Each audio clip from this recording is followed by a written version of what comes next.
மிகிடும் குறையினும் நோய் செய்யும்னு வள்ளுவர் சொல்லுவார். Yes sir. அந்த மாதிரி பொருளை தயாரிச்சுட்டு இந்த மார்க்கெட் அப்படிங்கிற அந்த சந்தைக்குள்ளேயே கொண்டு போகாமல் என் பிஸ்னஸ் வந்து ஃபெயிலியர் ஆயிடுச்சு அப்படின்றத சொல்கிறது தான் இங்கே பிரச்சனை. இந்த டிஜிட்டல் மார்க்கெட்டிங் மூலமாக நிறையா வந்து ஸ்கேம், அதாவது ஏமாற்று வேலைகள் வந்து நிறைய நடக்குது சார். அது எப்படின்னு கேட்டாங்கன்னா, ஒரு பிஸ்னஸ் ஒருத்தர் பண்ணிட்டு இருப்பாரு, நீங்கள் எனக்கு ஒரு 50,000 பணம் கொடுங்க, உங்கள் பிஸ்னஸை நான் அடுத்த கட்டத்துக்கு கொண்டு போகிறேன் அப்படின்னு சொல்லிட்டு ஒரு 50,000 பணம் வாங்கிடுவாங்க.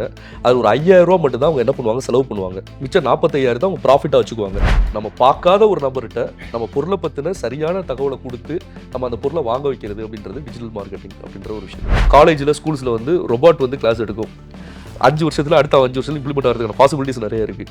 இந்த நல்ல பொருட்கள் தயாரிக்கிற நல்ல காரியம் பண்ணுறவங்களுக்கு இந்த மார்க்கெட்டிங்கிற அந்த டெக்னாலஜி, இந்த புரிதல் மெத்தட் சொல்லி கொடுத்துட்டோம்னா நம்ம சக்ஸஸ்.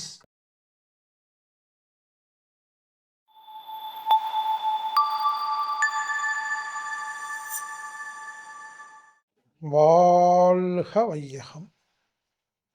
வணக்கம் நண்பர்களே. உலகில் முதல் முறையாக டிஜிட்டல் பிஸ்னஸ் அண்டு மார்க்கெட்டிங் அப்படிங்கிற பேரில் ஒரு முழுமையான தெளிவான ஒரு ஆன்லைன் வகுப்பு ஏற்பாடு செய்யப்பட்டுள்ளது.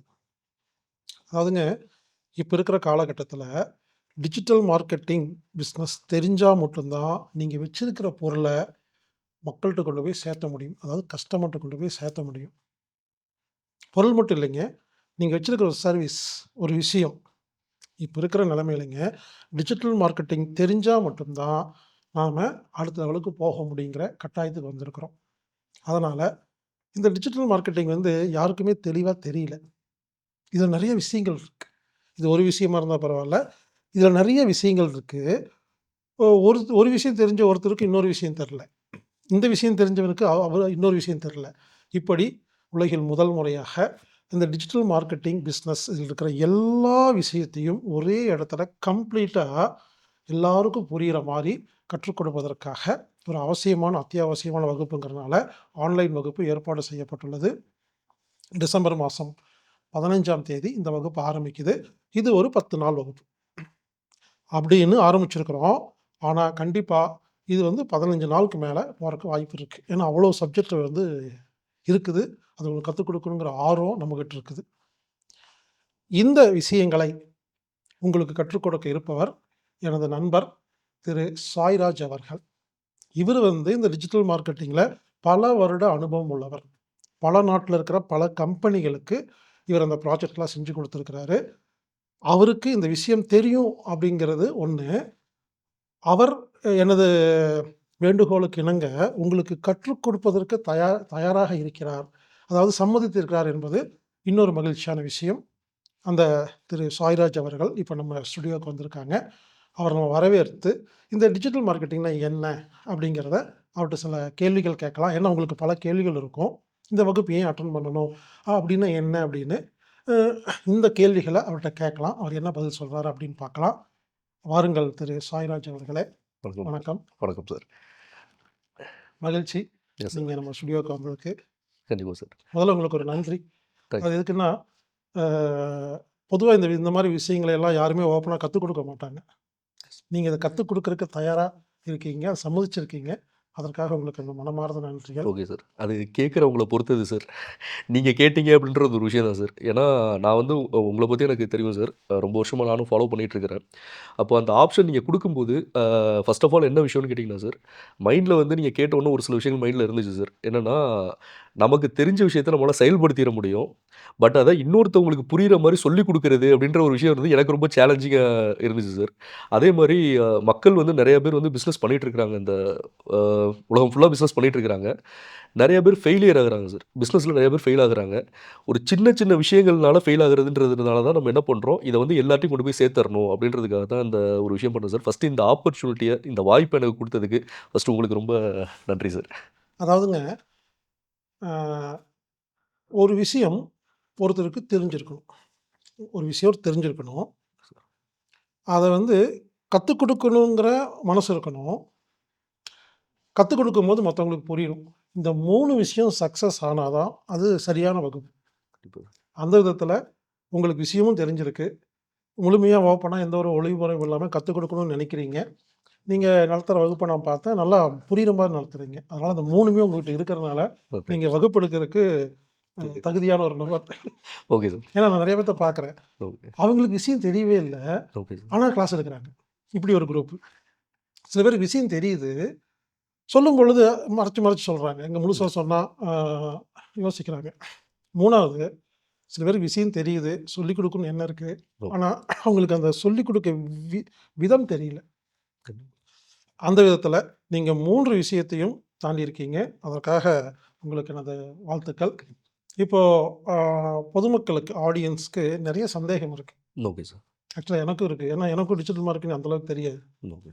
ஒரு அவுட்லைன் தான் தெரியுமே தவிர டெப்த்தாக தெரியாது. Okay sir. ஸோ எனது சந்தேகமும் ஆடியன்ஸ் சந்தேகத்தையும் இப்போ நான் ஒவ்வொன்றா உங்களுக்கு கேட்குறேன். Okay sir. நீங்களால் எவ்வளோ முடியுமோ நீங்கள் அதுக்கு பதில் சொல்லுங்கள். Okay sir. முதல்ல மார்க்கெட்டிங் அப்படின்னு என்னங்க? சரி, இது வந்து உலகம் ஃபுல்லாவே இந்த பிஸ்னஸ் அப்படின்றத பண்றாங்கன்னா, அந்த மார்க்கெட்டிங் அப்படின்ற ஒரு விஷயம் தான் சார் இருக்கும். இப்போ மார்க்கெட்டிங்கை பொறுத்தவரைக்கும் என்னோட புரிதல் என்ன அப்படின்னு சொல்லி பார்த்தீங்கன்னா சார், ஒருத்தர் வந்து ஒரு 4 செவுத்துக்குள்ள ஒரு பொருளை உற்பத்தி பண்ணிடுறாரு சார். ஒரு 2 விதமா பிரிச்சுக்கலாம் சார். ஒருத்தர் ஒரு 4 செவுத்துக்குள்ள ஒரு பொருளை வந்து உற்பத்தி பண்ணிடுறாரு. இதை இந்த பக்கம் இருக்கிற இந்த விஷயம் என்னன்னு கேட்டிங்கன்னா மார்க்கெட்டு சார், சந்தை. பொருளை தயாரிச்சுட்டு இந்த மார்க்கெட் அப்படிங்கிற அந்த சந்தைக்குள்ளேயே கொண்டு போகாம என் பிஸ்னஸ் வந்து ஃபெயிலியர் ஆயிடுச்சு அப்படின்றத சொல்கிறது தான் இங்கே பிரச்சனை. இதுக்கு என்ன மேஜர் காரணம்னு கேட்டிங்கன்னா, அவங்களுக்கு வந்து மார்க்கெட்டிங் தெரியலை அப்படின்ற ஒரு பிரச்சனை தான் இருக்குது. இந்த மார்க்கெட்டிங் அப்படின்றது வந்து ரொம்ப பெரிய விஷயம்னு சொல்லி எல்லாம் வந்து பேசுவாங்க சார். அது அந்த அளவுக்கு ஒரு விஷயம்லாம் கிடையாது. அதாவது ஒரு பொருளை 4 சவத்துக்குள்ள நம்ம உற்பத்தி பண்ணுறோம். அந்த பொருளை இந்த மார்க்கெட்டுக்குள்ளே எடுத்துகிட்டு போய் இந்த பொருளுக்கான ஒரு தேவையை மக்கள் மனசில் உருவாக்குறது தான் மார்க்கெட்டிங் அப்படின்றது என்னோட இன்னொரு டைம் அதை சொல்கிறேன் சார். ஒரு 4 சவத்துக்குள்ள ஒருத்தர் ஒரு பொருளை உற்பத்தி பண்ணுறாரு. இந்த பக்கம் சந்தை இருக்குது, மார்க்கெட்டுன்னு இருக்குது. நம்ம உற்பத்தி பண்ண இந்த பொருளை இந்த மார்க்கெட்டுக்குள்ளே எடுத்துகிட்டு போய் இந்த சந்தைக்குள்ளே எடுத்துகிட்டு போய் இந்த பொருளுக்கான தேவையை வாடிக்கையாளரான உங்களோட மக்களோட மனசில் அதை பதிய வைக்கிறது தான் மார்க்கெட்டிங் அப்படின்றது என்னோட ஸ்டடி சார். இதுக்கு ஒரு உதாரணம், ஒரு நல்ல எக்ஸாம்பிள் சொல்லணும் அப்படின்னா சார், இப்போ வந்து நம்ம வந்து வெளியூருக்கு போகிறோம் சார். ஒரு ஃபங்க்ஷன் அட்டெண்ட் பண்ணுறதுக்கு போகிறோம். ஹோட்டலில் ரூம் எடுத்து தங்கியிருக்கிறோம். குளிக்கணும், சோப்பு வேணும், ஷாம்பு வேணும்னா, இப்போ சோப்புனா டக்குன்னு கடைக்கு போய் என்ன கேட்பாங்க அப்படின்னு சொல்லி மக்கள் கேட்பாங்கன்னு பார்த்தீங்கன்னா, டக்குன்னு போனோன்னா ஹமாம் கொடுங்க, லைஃப் பாய் கொடுங்க அப்படின்னு சொல்லுவாங்க. இதே இது ஷாம்பு வேணும்னா எனக்கு கிளினிக் ப்ளஸ் ஷாம்பு கொடுங்க, ஹெட் அண்ட் ஷோல்டர் இருக்கா, டவ் இருக்கா அப்படின்னு சொல்லி கேட்பாங்க. இது வந்து ஆக்சுவலி இதெல்லாம் வந்து சல்ஃபைடு இந்த மாதிரி விஷயங்களுக்கு உள்ள விஷயங்கள் தான். பட் ஒரு எக்ஸாம்பிளுக்காக நான் வந்து சொல்கிறேன் சார். அதே மாதிரி இப்போ திடீர்னு காய்ச்சல் அடிச்சிச்சுன்னா அது ஆட்டோமேட்டிக்கா வந்து மருந்துகள் எடுக்கக்கூடாதுன்ற ஒரு கமிட்மெண்ட் இருந்தாலும், ஒரு மெடிக்கல் ஷாப்புக்கு போனோம்னா பேராசிட்டமால் இருக்கா? அப்படின்றத கேட்பாங்க சார். இப்போ இந்த ஹமாம், கிளினிக் பிளஸ், இந்த பேராசிட்டமால் இவங்க எல்லாருமே என்ன பண்ணியிருக்காங்க அப்படின்னு கேட்டிங்கன்னா, 4 செவத்துக்குள்ள இப்போ பேராசிட்டமால்னு எடுத்துக்கிட்டோம்னா, 4 செவத்துக்குள்ள அந்த பேராசிட்டமால் மாத்திரைய உருவாக்கியிருக்கிறாங்க. அந்த மாத்திரைய இந்த மார்க்கெட்டுன்ற சந்தைக்குள்ள எடுத்துட்டு வந்து, வாடிக்கையாளரான மனசுல அவங்களோட மனசுல காய்ச்சல் வந்தா நீங்க பேராசிட்டமால் தான் சாப்பிடணும். அப்போ நம்ம என்ன கேட்கிறது இல்லன்னா, எனக்கு வந்து காய்ச்சல் அடிக்குது. இப்போ எனக்கு வந்து குளிக்கணும். எனக்கு சோப்பு குடுங்கன்னு யாரும் கேட்கறது கிடையாது. ஹமாம்ன்ற அந்த பிராண்ட தான் நம்ம வந்து என்ன பண்றோம் கேட்கிறோம். ஸோ அப்போ இத வந்து வாடிக்கையாளர் மனசுல விதிக்கிறது தான் மார்க்கெட்டிங். இத அவங்க பண்ணதுனால தான் அவங்களுக்கு ஆட்டோமேட்டிக்கா என்ன ஆயிடுது, மைண்ட் வந்து அந்த மாதிரி ஃபிக்ஸ் ஆயிடுது சார். இப்போ நம்மோட மக்கள் வந்து ஒரு சிறு தொழிலாளர் சார். அதாவது என்னன்னா, ஒரு டீப்பா இருக்கக்கூடிய ஒரு வில்லேஜ் அந்த மாதிரி இடத்துல இருக்கக்கூடியவங்க கூட ஒரு பொருள உற்பத்தி பண்றாங்க அப்படின்னா, கையில ஒரு மொபைல் ஃபோன் மட்டும் இருந்தா போதும் சார். அத என்ன பண்ணலாம், அவங்களால சேல்ஸ் பண்ண முடியும். இது சர்வசாதாரணமா பண்ண முடியும் அவங்க. அதுக்காக ரொம்ப செலவு பண்ணணும், வைக்கணும் அப்படின்ற விஷயம்லாம் கிடையாது. அவங்க ஒரு வில்லேஜ்ல ஒரு வீட்டுக்குள்ள, ஒரு ரூமுக்குள்ள ஒரு பொருள தயாரிச்சு, அத இந்த மார்க்கெட் அப்படின்ற சந்தைக்குள்ள எடுத்துட்டு வந்து, உதாரணத்துக்கு சொல்லலாம் நிஷ்டை ஹெர்பல் ஷாம்பு அப்படின்னு சொல்லிட்டு நம்ம அம்மியில இருக்கக்கூடிய ஒரு பொருள எடுத்துட்டா கூட, இந்த நிஷ்டை ஹெர்பல் ஷாம்புவ இந்த மார்க்கெட்டுக்குள்ள எடுத்துட்டு வந்து, இந்த நிஷ்டை ஹெர்பல் ஷாம்புவோட தேவைய வாடிக்கையாளர் மனசுல, கஸ்டமரோட மனசுல பதிய வைக்கிறது தான் மார்க்கெட்டிங் அப்படின்றது தான் சார் என்னோட என்னோட என்னோட புரிதல். நீங்க சொல்லும்போது எனக்கு ஒரு விஷயம் புரிய வருது. சார். நம்ம குழுவுல நிறைய பேர் சுயசார்பு வியாபாரம் பண்றேன்னு சொல்லி சோப்பு, குளியல் பொடி எல்லாம் தயாரிக்கிறாங்க. ஆம். ஆனா எல்லாரும் தயாரிக்கிறாங்க. நல்ல குவாலிட்டியான நல்ல ஆர்கானிக் பொருள் வச்சிருக்காங்க. ஆனா அவங்களுக்கு மார்க்கெட்டிங் தெரியாதனால, கண்டிப்பா, கொஞ்ச நாள் இருந்துட்டு அதுக்கப்புறம் வீட்லலாம் திட்டுறாங்க. உருப்படியாலாம் அப்படின்னு தான் விட்டுட்டு போயிடுறாங்க. கண்டிப்பா.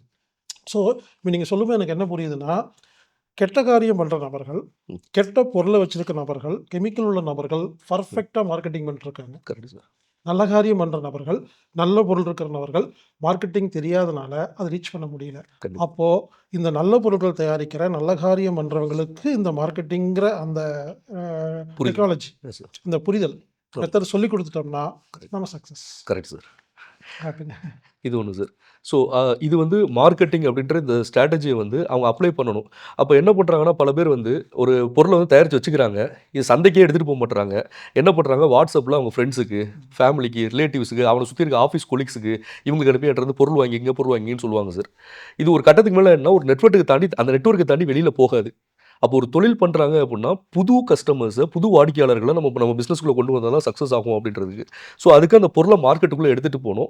அத எப்படி மார்க்கெட் பண்ணணும் அப்படின்றத தான் இந்த கிளாஸ்ல நம்ம புரிய வைக்கிறோம் சார். இப்ப நீங்க சொல்லும்போது எனக்கு ஒரு ஞாபகம் வருது. Yes sir. முதல்ல நான் ஹீரோ பாஸ்கர் ஆனதுக்கப்புறமா, கண்டிப்பா. என்னோட ஃப்ரெண்டு, என்னோட சொந்தக்காரங்க, தெரிஞ்சவங்க எல்லாமே கிளாஸ் எடுத்தேங்க. Okay sir. உண்மையிலேயே சொல்றேன். யாருமே மதிக்கல. யாரும் அத ஃபாலோ பண்ணவே இல்ல. Right sir. நானே ஃபெட் அப் ஆயிட்டேன். அதுக்கப்புறம் ரோட்ல வந்து நின்னு, எஸ். பப்ளிக்ல வந்து நோட்டீஸ் குடுத்துட்டு எல்லாரும் வந்து அதுக்கப்புறம் டெவலப் ஆயி, பப்ளிக் எல்லாம் ஃபாலோ பண்ணதுக்கப்புறம் தான், இவன் என்னமோ பண்றான் போல இருக்குன்னு, அதுக்கப்புறம் தான் இவங்கலாம் உள்ள வந்தாங்க. கண்டிப்பா. அப்ப நீங்க சொல்றது கரெக்ட்டுங்க. இவங்கள நம்பி ஆனா ஆரம்பிச்சோம்னா, அது அப்படியே தான் நிக்கும். ஆமா சார். அது என்னன்னா ஒரு குறிப்பிட்ட அளவு தான் இருப்பாங்க. அதுக்குள்ளேயே அது சுத்திக்கிட்டே இருக்குமே தவிர்த்து, அதுக்கப்புறம் அவங்க அடுத்த கட்டத்துக்கு போ முடியாது சார். இதுதான் மார்க்கெட்டிங் அப்படின்றது நான் என்னோட புரிதலுக்கு என்னோட புரிதல்ல இருந்து நான் மார்க்கெட்டிங்க எப்படி பார்க்குறேன் அப்படின்றது தான் சார் இது. சரிங்க. இப்ப வந்து மார்க்கெட்டிங் ஓகேங்க. Okay sir. Digital marketing okay. அப்படின்னு இருக்குது. மார்க்கெட்டிங் அப்படிங்கிறதுக்கும், டிஜிட்டல் மார்க்கெட்டிங்கும் என்ன வித்தியாசம்? Okay sir. டிஜிட்டல் மார்க்கெட்டிங்னா என்ன? ஓகே. சார் இப்போ டிஜிட்டல் மார்க்கெட்டிங் அப்படின்றது வந்து எல்லாரும் சொல்லுவாங்க, டிஜிட்டல் மார்க்கெட்டிங்ன்றது ஒரு பெரிய கடல்ப்பா. இத வந்து நீங்க இது பண்ண முடியாது, வைக்க முடியாதுன்னு பண்ணுவாங்க. ஸோ டிஜிட்டல் மார்க்கெட்டிங் என்னைய பொறுத்தவரைக்கும் பெரிய கம்பு சுத்துற வேலைலாம் கிடையாது சார். ரொம்ப சர்வ சாதாரணமாவே என்ன பண்ண முடியும், ஒரு சாதாரண விஷயம் தான். அது ஒண்ணும் பெருசு இல்ல. ஆனா இதுல ரொம்ப வருந்தத்தக்கக்கூடிய விஷயங்கள் என்னன்னு கேட்டீங்கன்னா, இந்த டிஜிட்டல் மார்க்கெட்டிங் மூலமா நெறையா வந்து ஸ்கேம், அதாவது ஏமாற்று வேலைகள் வந்து நெறைய நடக்குது சார். அது எப்படின்னு கேட்டாங்கன்னா, ஒரு பிசினஸ் ஒருத்தர் பண்ணிட்டு இருப்பாரு. நீங்க எனக்கு ஒரு ரூ. 50,000 பணம் குடுங்க. உங்க பிசினஸ நான் அடுத்த கட்டத்துக்கு கொண்டு போறேன் அப்படின்னு சொல்லிட்டு ஒரு ரூ. 50,000 பணம் வாங்கிருவாங்க. அது ஒரு ரூ. 5,000 மட்டும் தான் அவங்க என்ன பண்ணுவாங்க, செலவு பண்ணுவாங்க. மிச்சம் 45,000 அவங்க ப்ராஃபிட்டா வச்சுக்குவாங்க. ஒரு ஒரு யூடியூப் சேனல் ஒருத்தர் ஆரம்பிக்கிறாங்கன்னா, இப்ப யாராச்சும் இப்ப நம்ம பார்த்துக்கிட்டு இருக்க அந்த ஆடியன்ஸ்லயே ஒரு சில பேர் யூடியூப் சேனல புதுசா ஆரம்பிக்கணும் அப்படின்னு வந்தோனயே, ஒரு சில குரூப் எங்கேருந்து வர்றாங்கன்னே தெரியாது சார். வந்துட்டு உங்களுக்கு வியூஸ நான் இன்கிரீஸ் பண்ணி தரேன், சப்ஸ்கிரைபர்ஸ் இன்கிரீஸ் பண்ணி தரேன் அப்படின்னு சொல்லிட்டு ஜாயின் பண்ண சொல்லுவாங்க. ஒரு ரூ. 5,000 கட்டுங்க. நான் உங்களுக்கு பண்ணி தரேன்னு சொல்லிட்டு, பணத்த வாங்கிட்டு அதுல ஒரு குறிப்பிட்ட மினிமம் அமௌண்ட்ட மட்டும் செலவு பண்ணிட்டு மத்த எல்லாத்தையும் இது பண்ணும்போது, இது என்ன ஆகும், இவங்களும் அத பண்ணி இந்த மாரி எக்கச்சக்கமா பெரிய ஸ்கேம் ஆயிடுச்சு. அப்போ வந்து இந்த டிஜிட்டல் மார்க்கெட்டிங்க பொறுத்தவரைக்கும் யாரு சரியான ஆளு இத பண்றாங்கிறதே வந்து கண்டுபிடிக்கிறதே உங்களுக்கு வந்து பெரிய வேலையா இருக்கு அப்படின்ற ஒரு விஷயம் தான் சார் பார்க்குறேன். பட் அத நம்ம சரி கட்டணுன்றது தான் இந்த டிஜிட்டல் மார்க்கெட்டிங்ல வரும். இப்போ நீங்க கேட்ட கேள்வி என்ன சார்? மார்க்கெட்டிங்க்கும், டிஜிட்டல் மார்க்கெட்டிங்க்கும் என்ன வித்தியாசம் அப்படின்னு. ஃபர்ஸ்ட் டிஜிட்டல் மார்க்கெட்டிங்னா என்னன்னு சொல்லிடுறேன் சார். இந்த டிஜிட்டல் வேர்ல்ட், அதாவது இந்த வருங்காலம் எல்லாமே, இந்த பிசினஸ் எல்லாமே இந்த டிஜிட்டல் மார்க்கெட்டிங் பேஸ்டா தான் இருக்கும். டிஜிட்டல் பிசினஸா தான் இருக்கும் அப்படின்றது கணக்கு சார். இது வந்து இந்த டிஜிட்டல் வேர்ல்டு வந்து எப்படி நடக்குது அப்படின்னு கேட்டீங்கன்னா, வெறும் கண்ணு, காத மட்டும் தான் சார் வச்சு தான் இந்த உலகமே இந்த டிஜிட்டல்ல கோடி கோடியா சம்பாரிக்கிறாங்க சார் எல்லாருமே. Amazon, Flipkart, Snapdeal, Meesho அப்படின்னு சொல்லி நெறைய பிளாட்ஃபார்ம்ஸ் இருக்கு. Swiggy, Zomato அப்படின்னு சொல்லி எக்கச்சக்கமா பண்ணிட்டு இருக்காங்க சார். இவங்க எல்லாமே இந்த டிஜிட்டல் வேர்ல்டுக்குள்ள தான் இருக்கிறாங்க. இவங்க எப்படி அவங்க பொருள சேல்ஸ் பண்றாங்கன்னா, இந்த மக்களோட கண்ணையும், காதையும் வச்சு தான். இப்ப Amazonல ஒருத்தர் போய் ஒரு புக் பண்ண போறாருன்னு வச்சுக்கங்களேன் சார். ஒரு ஆட் அட்ராக்டிவா ஓடிட்டு இருக்கும். ஆஃபர் க்ளோசஸ் சூன்னு போட்டிருப்பாங்க. பார்த்த உடனே என்ன போட்டுருவாங்க, அட்ராக்ட் ஆகி அந்த பொருள வாங்கிருவாங்க. இல்ல அப்படின்னா ஒருத்தர் வீடியோ மூலமா அந்த பொருள வந்து எக்ஸ்ப்ளைன் பண்ணுவாரு. அத கேட்டு புடிச்சு போய் வாங்கிருவாங்க. அப்போ இந்த கண்ணு, காத வச்சு தான் இந்த டிஜிட்டல் வேர்ல்டே டோட்டலா இதுவாகுது. ஸோ இத எப்படி ப்ராப்பரா பண்ணணும் அப்படின்றத தான் நம்ம கத்துக் குடுக்கணும் சார். இதுல வந்து மார்க்கெட்டிங் அண்ட் டிஜிட்டல் மார்க்கெட்டிங் வந்து என்ன டிஃபரன்ஸ் அப்படின்னு சொல்லி பார்த்தோம்னா, இப்போ இதுக்கு ஒரு எக்ஸாம்பிள் சொன்னா கரெக்ட்டா இருக்கும்ன்றது என்னோட சஜஷன் சார். இப்போ இந்த ரூம்ல வந்து ஒரு 100 பேர் இருக்காங்கன்னு நம்ம வச்சுக்கலாம் சார். இந்த 100 பேர்ல அ நீங்க என்ன பண்றீங்கன்னா, ஒரு ஆள மட்டும் நீங்க கூப்ட்டு, ஒரு நிஸ்டே ஹெர்பல் ஷாம்பூ குடுத்து, இந்த ஷாம்பூவ நீங்க என்ன பண்ணுங்க, நீங்க சேல்ஸ் பண்ணுங்க. இங்க இருக்கிற ஆட்கள்ட்ட சேல்ஸ் பண்ணுங்க. நீங்க இங்கேருந்து வெளியில போ முடியாது. 24 மணி நேரம் உங்களுக்கு டைம் தரேன். நீங்க சேல்ஸ் பண்ணி குடுக்கணும் அப்படின்றத நீங்க சொல்றீங்க. உங்களுக்கு சாப்பாடு எல்லாமே இருக்கும். இந்த 100 பேரும் இந்த இடத்துல தான் இருக்க போறாங்க. அப்படின்னு சொல்லி நீங்க குடுத்த உடனே அவர் என்ன பண்ணுவாருன்னு கேட்டீங்கன்னா, நேரா போய் அந்த 99 பேர்ட்டயும் இந்த ஷாம்பு வந்து வாங்கிக்கங்கன்னு சொல்லிட்டு இது பண்ணுவாரு. அதுக்கு நீங்க அவருக்கு என்ன சஜெஸ்ட் பண்றீங்கன்னா, இந்த ஷாம்பு நீங்க வித்து குடுத்தீங்கன்னா, உங்களுக்கு 85% நான் உங்களுக்கு குடுக்குறேன். அப்படின்றத நீங்க சொல்லிடுறீங்க. ஸோ அவர் என்ன பண்ணுவாரு, சரிங்க இந்த ஷாம்புல வந்து என்னென்ன பெனிஃபிட்ஸ்லாம் இருக்குன்னு நம்மள்ட்ட கேட்பாரு. நம்ம சொல்லுவோம், இதில வந்து உங்களுக்கு முடி உதிர்றதா இருக்கட்டும், இந்த டாண்ட்ரஃப் இந்த மாரி பிரச்சனைகள்லாம் சரியாகும்னு சொல்றோம். இவர் அந்த 99 பேர்ட்டயும் போய் கன்வின்ஸ் பண்ணுவாரு சார். என்ன பண்ணுவாரு, இந்த பொருள்ல இவ்வளோ நன்மைகள் இருக்கு. நீங்க வாங்கிக்கங்க அப்படின்னு சொல்லுவாரு. இது வந்து ஒரு மார்க்கெட்டிங் அப்படின்றத நம்ம செட் பண்ணிக்கலாம் சார். இதே டிஜிட்டல் மார்க்கெட்டிங்லாம் ஒண்ணுமே கிடையாது சார். இப்ப என்ன பண்றாரு, அவரோட மொபைல் எடுக்குறாரு. எடுத்துட்டு அந்த ப்ராடக்ட்ட நீங்க குடுத்த நம்ம நிஸ்டே ஹெர்பல் ஷாம்பூ ஒரு டேபிள்ல வைக்கிறாரு. ஒரு ஃபோட்டோ எடுக்குறாரு. ஃபோட்டோ எடுத்துட்டு ஒரு மெசேஜ் டைப் பண்றாரு. இந்த பொருளோட பேர் என்ன? இந்த பொருள்ல என்னென்ன மூலப்பொருள்லாம் நம்ம கலந்துருக்கோம். இதுல என்னென்ன இந்த பொருள பயன்படுத்துறதுனால உங்களுக்கு என்னென்ன பயன்கள் இருக்கு அப்படின்றத அவர் என்ன பண்றாரு, நோட் பண்ணிட்டு WhatsAppல அவர்ட்ட இருக்கக்கூடிய சர்க்கிள் எல்லாத்தையும் சென்ட் பண்றாரு. சென்னையில ஒருத்தர் இருக்காரு, கோயம்புத்தூர்ல இருக்காரு. அவர்ட்ட சென்ட் பண்றாரு. அப்படியே அந்த மொபைல் எடுத்து திருப்பி ஒரு வீடியோ மேக் பண்றாரு. இந்த மாரி நான் anatomic therapy foundation healer Bhaskar sir ஆஃபீஸ்க்கு நான் வந்திருந்தேன். இங்க வந்து நிஷ்டை ஹெர்பல் ஷாம்புன்னு ஒரு பொருள் இருக்குங்க. இந்த பொருள நீங்க இந்த பொருள்ல இந்த மூலப்பொருளா சேர்த்திருக்காங்க. இதுல பயன்கள்லாம் இருக்குன்னு சொல்லி அனுப்பிச்சு, ரெடி பண்ணி இத என்ன பண்றாரு, WhatsApp மூலமாவோ, மெயில் மூலமாவோ, சோசியல் மீடியாலயும் போஸ்ட் பண்றாரு. உங்களுக்கு வேணும்னா சொல்லுங்க, வரும்போது நான் வாங்கிட்டு வரேன் அப்படின்றாரு. இப்போ அந்த உள்ளுக்குள்ள வச்சு சேல்ஸ் பண்ணால சார், அது மார்க்கெட்டிங் சார். ஒரு ஃபோட்டோ எடுத்து, ஒரு வீடியோ எடுத்து வெளியில அனுப்பிச்சார்ல சார், அது டிஜிட்டல் மார்க்கெட்டிங் சார். ஸோ இதுல ஒரே ஒரு ரூல் மட்டும் நம்ம நீங்க எங்க சுத்தி போய் நம்ம எங்க வந்தாலும் சார், ஒரு ஆடு கண்ல காட்டுறதுக்கு, ஒரு வீடியோ காதுல கேட்கறதுக்கு, இத வச்சு தான் இந்த டிஜிட்டல் மார்க்கெட்டிங்கே டோட்டலாவே ரன் ஆயிட்டு இருக்கு. ஸோ அப்போ இந்த அ ப்ராடக்ட்ட அவங்களோட ஃப்ரெண்ட் சர்க்கிள்ல இதெல்லாம் அனுப்பிச்சுட்டு இருந்தாங்கன்னு சொல்லுவோம்ல சார். இதுல நம்ம ஒரே ஒரு ரூல் மட்டும் தான் ஃபிக்ஸ் பண்றோம்.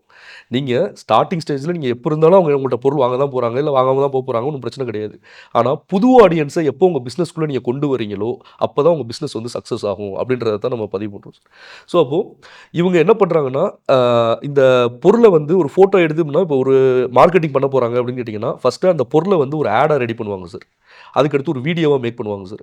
ஸோ அப்புறம் அதுக்கான கன்டென்ட் மேக் பண்ணுவாங்க. ஸோ இந்த மாரி விஷயங்கள்லாம் ஒண்ணு பை ஒண்ணா ஸ்டெப் பை ஸ்டெப்பா முடிச்சு, இத புது ஆட்கள்ட்ட கொண்டு போய் காட்டும்போது, அவங்க என்ன பண்ணுவாங்க, அத பார்த்து அந்த பொருள பர்ச்சேஸ் பண்றதுக்கான சப்போர்ட்டுக்கு வருவாங்க. ஸோ அப்போ இந்த மார்க்கெட்டிங், டிஜிட்டல் மார்க்கெட்டிங் என்ன வித்தியாசம்னா, ஒரு ஒரு சர்க்கிள்குள்ளேயே நம்ம ரொட்டேட் பண்ணிட்டு இருக்கிறது மார்க்கெட்டிங் சார். அத தாண்டி ஒருத்தர வந்து நேரடியா நம்ம பார்க்கணுன்ற அவசியம் கிடையாது. ஒரு டிஜிட்டல் ஒரு பிளாட்ஃபார்ம்ஸ் ஒரு YouTube, Facebook, Instagram, Twitter, LinkedIn, ஒரு வெப்சைட்ல SEO, SEM அப்படின்னு சொல்லி நெறைய கான்செப்ட் இருக்கு சார். ஸோ அப்போ Google ரேங்கிங்ல முதல்ல எப்படி வர்றது, Google analytics, Google business, ChatGPT எப்படி பயன்படுத்துறது அப்படின்ற விஷயங்கள்லாம் இருக்கு. ஸோ அப்போ இது எல்லாத்தையும் வச்சு நம்ம பார்க்காத ஒரு நபர்ட்ட நம்ம பொருள பத்தின சரியான தகவல குடுத்து, நம்ம அந்த பொருள வாங்க வைக்கிறது அப்படின்றது டிஜிட்டல் மார்க்கெட்டிங் அப்படின்ற ஒரு விஷயத்த நான் பார்க்குறேன் சார். என்னோட புரிதல்ல இருக்கு. அப்ப சிம்பிளா சொல்லப்போனா, ஓகே. செல்ஃபோன் மூலமா உள்ள போய் இங்க உட்கார்ந்துகிட்டு, ம். உலகத்துல இருக்கிற எல்லாருடைய பண்ணும். செல்ஃபோன் மூலியமா, லேப்டாப் மூலியமா அந்த மாரி பண்ணிக்கலாம். டிஜிட்டல் அதான் டிஜிட்டல். ஆமா சார். அது மூலியமா இன்ஃபர்மேஷன குடுக்குறது தான் டிஜிட்டல் மார்க்கெட்டிங். கண்டிப்பா, கண்டிப்பா சார். அப்போ நம்மள்ட்ட ஒரு விஷயம் இருக்கு. அந்த விஷயத்த ஃபர்ஸ்ட்டு தெரியப்படுத்தணும் சார். ஃபர்ஸ்ட்டு இத வந்து யாருமே பண்றதே கிடையாது. இத வந்து எப்படி தெரியப்படுத்துறதுன்னு அவங்களுக்கு தெரியாது. இத என்ன பண்ணுவாங்கன்னா சார், இப்போ ஒரு பொருள அவங்க ரெடி பண்ணி வச்சுக்கிட்டு, அ எங்கேயோ இருக்கிற ஒருத்தர் வந்து அந்த பொருள பார்க்குறாருன்னா, இந்த உலகத்துல அதாவது இப்ப தமிழ்நாடே எடுத்துக்கோங்க சார். மொத்தம் 7,79,00,000 பேர் இருக்கிறாங்க. ஸோ நீங்க ஒரு சோப்பு வந்து நீங்க ஒரு தற்சார்பு முறையில நீங்க ஒரு சோப்ப தயாரிச்சு வீட்ல வச்சிருக்கீங்க. நீங்க அந்த வீட்டுக்குள்ள அந்த சோப்பு வச்சிருக்கிறது யாருக்குமே தெரியாது. ஆனா சென்னையில எங்கேயோ ஒரு இடத்துல, வேளச்சேரியிலயோ ஏதோ ஒரு இடத்துல ஒரு வீட்ல இருக்க ஒருத்தருக்கு, நீங்க தயாரிச்ச இந்த சோப்பு வந்து தேவைப்படலாம். அப்போ அவருக்கு தெரிஞ்சுச்சுனாலே அத வாங்கிட்டு போயிருவாருன்னு சொல்றேன் சார். நம்ம வந்து கம்பல் பண்ணணும்னு அவசியம் கிடையாது. இந்த மாரி நான் வந்து ஒரு மகிழம்பூ சோப்பு நான் வச்சிருக்கேன். நான் வந்து ஒரு தேங்காய் எண்ணெய் சோப்பு வச்சிருக்கிறேன். தேங்காய் பால் சோப்பு வச்சிருக்கேன்னா, தேவைப்படும். அப்போ எந்த ஆடியன்ஸுக்கு கரெக்ட்டா தேவைப்படுது அப்படின்றத சரியா கண்டுபிடிச்சு, அவங்கள்ட்ட கொண்டு போய் உங்க பொருள போய் காட்டுறது தான் இந்த டிஜிட்டல் மார்க்கெட்டிங் அப்படின்றது சார். இப்ப வந்துங்க கல்லு கடைக்கே டிஜிட்டல் மார்க்கெட்டிங் தேவைப்படுது. ஹவுது. எது? எதர்ச்சியா பார்த்தீங்கன்னா, நான் கேரளா பக்கம் போயிட்டு இருக்கும்போது, ஓகே. அருமையான ஒரு கல்லு கடை. அங்க பார்த்தீங்கன்னா மீன் கிடைக்குது. Okay sir. அப்போ ஏதோ ஒரு கிராமத்துக்குள்ள இருக்கிற ஒரு கடைய ம். வேர்ல்டு ஃபேமஸ் பண்ணி ஃபாரின்லேருந்து வர்றவங்க, காரம் கொடுப்பா. வீடியோ அது பார்த்தவன்லாம் அப்படின்ட்டு கண்டிப்பா. அந்த இடத்துக்கு போறாங்க. ஆமா. அந்த மாரி. அது மட்டும் இல்ல சார். ஒரு பெரிய, பெரிய நடிகர்கள் நடிச்ச படமும் நீங்க சொன்ன விஷயம் தான் சார். என்னன்னா, ஒரு படத்த வந்து உதாரணத்துக்கு சொல்லணும்னா கூட, இவங்க வந்து இப்போ பெரிய, பெரிய நடிகர்கள்லாம் இருக்கிறாங்க. ரஜினி, கமல், விஜய், அஜித்ன்னு சொல்லி எக்கச்சக்கமா இருக்கிறாங்க. இப்போ அவங்க ஒரு படத்த வந்து எடுத்துட்டாங்க சார். ஷூட் பண்ணிட்டாங்க. அது ஒரு ஹார்ட் டிஸ்க்லயோ, பென் டிரைவ்லயோ அவங்க போட்டு வச்சுடுறாங்க. இத அவங்க அந்த 4 செவுத்துக்குள்ளேயே வச்சிருந்தா, அந்த ப்ராடக்ட் அத வந்து அந்த தியேட்டருக்கு வந்து ஆள் வருவாங்களான்னு கேட்டீங்கன்னா, வரமாட்டாங்க. ஸோ அப்போ இவங்க என்ன பண்ணணும்னு கேட்டீங்கன்னா, அந்த படத்த பெரிய நடிகரோட படமாவே இருந்தாலும், இந்த படம் வருதுங்க. இந்த டேட்ல ரிலீஸ் ஆகுதுங்க. இதுதாங்க இந்த படத்தோட ட்ரெய்லரு. இதாங்க படத்தோட சினி பீக்கு. இதாங்க இந்த படத்தோட ப்ரோமோன்னு சொல்லிட்டு, இத ஒரு 4,00,00,000 பேர், 5,00,00,000 பேர் பார்க்க வச்சு, இத என்ன பண்ணுவாங்க, பிரபலப்படுத்திட்டே இருப்பாங்க. ஸோ அப்போ ஒரு எதுவா இருந்தாலுமே, இந்த டிஜிட்டல் மார்க்கெட்டிங் அப்படின்றது ஒரு மேஜர் ரோல் இந்த வருங்காலத்தில வந்து ஒரு ப்ளே பண்ணும் அப்படின்றதுல அது கன்ஃபார்ம். நீங்க சொல்லும்போது புரிஞ்சுக்க முடியுது. ஒரு காலத்துல பார்த்தீங்கன்னா, ஒரு பெரிய நடிகர் இருக்காருன்னா, ஆமா. அவர்ட்ட இன்ஃபர்மேஷன் குடுத்தா, அவரு சொன்னாருன்னா அது மார்க்கெட்டிங். ஆமா. ஒரு பெரிய டிவி, நியூஸ் பேப்பர், ரேடியோ, ம். ஒரு செலிபிரிட்டி. ஆமா. இவங்க தான் வந்து மார்க்கெட்டிங்கா இருந்தாங்க. இப்ப அவங்களுக்கே டிஜிட்டல் மார்க்கெட்டிங் தேவைப்படுது. கண்டிப்பா. கரெக்ட்டுங்க. உண்ம. இந்த ஆளினால் அழகராஜா படத்துல அ. அ நடிகர் அவர் வந்து ஒரு டிவி சேனல் வச்சிருப்பாரு. Okay sir. நம்ம டிவி சேனலுக்கு ஏன் இன்னும் விளம்பரமே வரலன்னு கேட்பாரு. இப்ப சந்தானம் சொல்லுவாரு, "நம்ம டிவி சேனலுக்கே விளம்பரம் தேவைப்படுதே." அது ஆமா. ஜோக்கா இருந்தாலும், உண்ம. அந்த இடத்துல அது உண்மை. இப்ப பார்த்தீங்கன்னா, டிவியில வர ஒரு நாடகத்துக்கு டிஜிட்டல் மார்க்கெட்டிங்கில விளம்பரம் பண்றாங்க. கண்டிப்பா. ஒரு காலத்தில டிவியில வர நாடகத்தில விளம்பரம் வந்துச்சு. ஆமா. நீங்க சொன்ன மாரி இப்போ ஒரு பெரிய நடிகருக்கு டிஜிட்டல் மார்க்கெட்டிங் தேவைப்படுது. கண்டிப்பா சார். அப்ப இனிமேல் வந்து அ எல்லாமே எதுவா இருந்தாலும் பிசினஸ் மட்டும் இல்ல, சர்வீஸ் எதுவா இருந்தாலும் டிஜிட்டல் மார்க்கெட்டிங் தெரிஞ்சவங்களுக்கு மட்டும் தான் அது போய் சேரும். கண்டிப்பா சார். கரெக்ட். இப்ப பார்த்தீங்கன்னா, நம்ம ஒரு வீட்ல உட்காந்துருக்கோம், ஒரு கடை வச்சிருக்கோம். Okay sir. பக்கத்து கடையில என்ன பொருள் விக்குதுன்னு தெரியல. ஆனா எங்கேயோ இருக்கிற ஒரு பொருளுக்கு நம்ம ஆர்டர் போட்டு கொரியர்ல வந்துருது. உண்ம. நம்ம தெருவுல, நம்ம வீட்டுக்கு பக்கத்துல இருக்கிற 4 கடையில என்ன பொருள் இருக்குன்னு தெரியல. என்ன கடை இருக்குன்னு யாருக்கும் தெரியலைங்க. கண்டிப்பா. ஸோ, அந்த டிஜிட்டல் மார்க்கெட்டிங்கோட பவர் அப்ப அந்த அளவுக்கு இருக்கு. ஆமா சார். எங்க இருந்துனாலும் சார், சும்மா ஒரு மொபைல் கையில இருந்து இப்போ மொபைல் கையில வச்சிருக்கவங்கலாம் மீடியாவ் ஆயிட்டாங்க. மொபைல் யார் யாரெல்லாம் கையில வச்சிருக்காங்களோ, அவங்க வந்து ஒரு ஆன்டர்பிரினரா மாறிட்டாங்க. ஸோ இது வந்து இது ஒரு இத வந்து சரியா பயன்படுத்தணும் சார். ஆனா இதில என்ன ஒரு மேஜர் டிராபேக்ன்னு கேட்டோம்னா, இத நல்ல விதத்துக்கு நல்ல விதமாவும் ம். நம்மளால பயன்படுத்த முடியும். கெட்ட விதமாவும் பயன்படுத்த முடியும். அது பயன்படுத்த நபர பொறுத்தது. ஸோ அப்படின்ற ஒரு விஷயம் தான் சார். இந்த டிஜிட்டல் மார்க்கெட்டிங்ல எனக்கு எனக்கு ஒரு நல்ல விஷயம் என்ன படுதுன்னா, ஒரு காலத்துல ஒரு ஒரு 50 பேத்துக்குள்ளேயே இந்த உலகம் இருந்திருக்கு.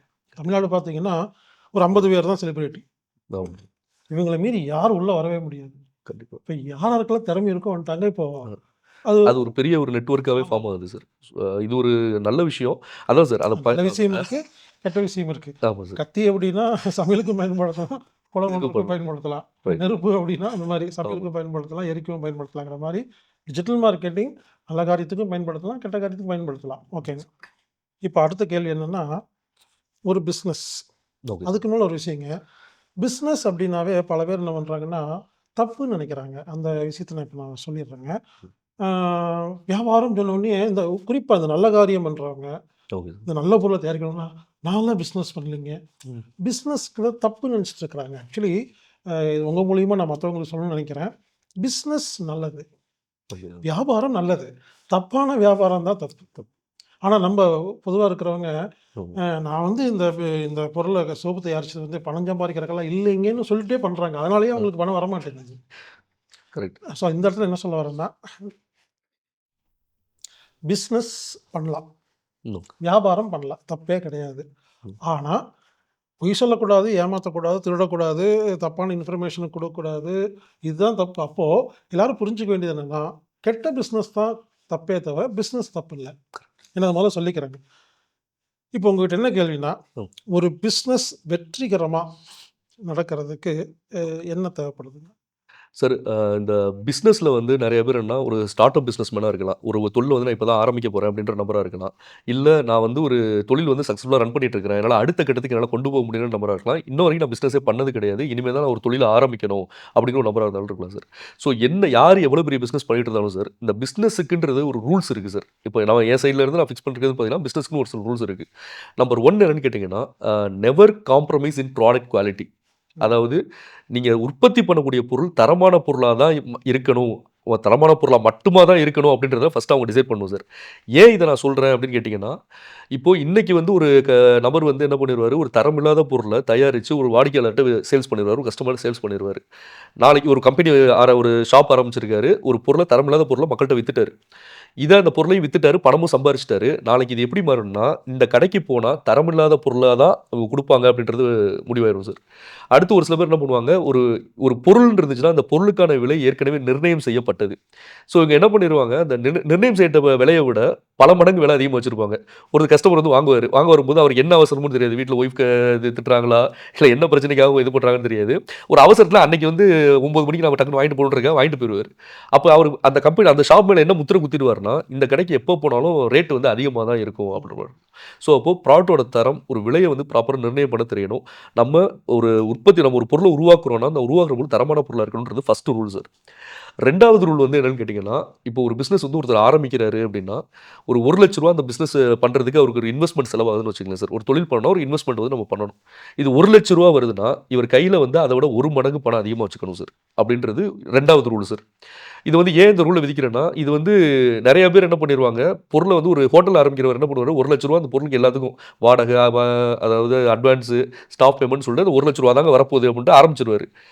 பிரியாணி பண்றாரு, ஏதோ ஒரு விஷயம் பண்றாரு, மக்களுக்கு சேல்ஸ் பண்றாரு.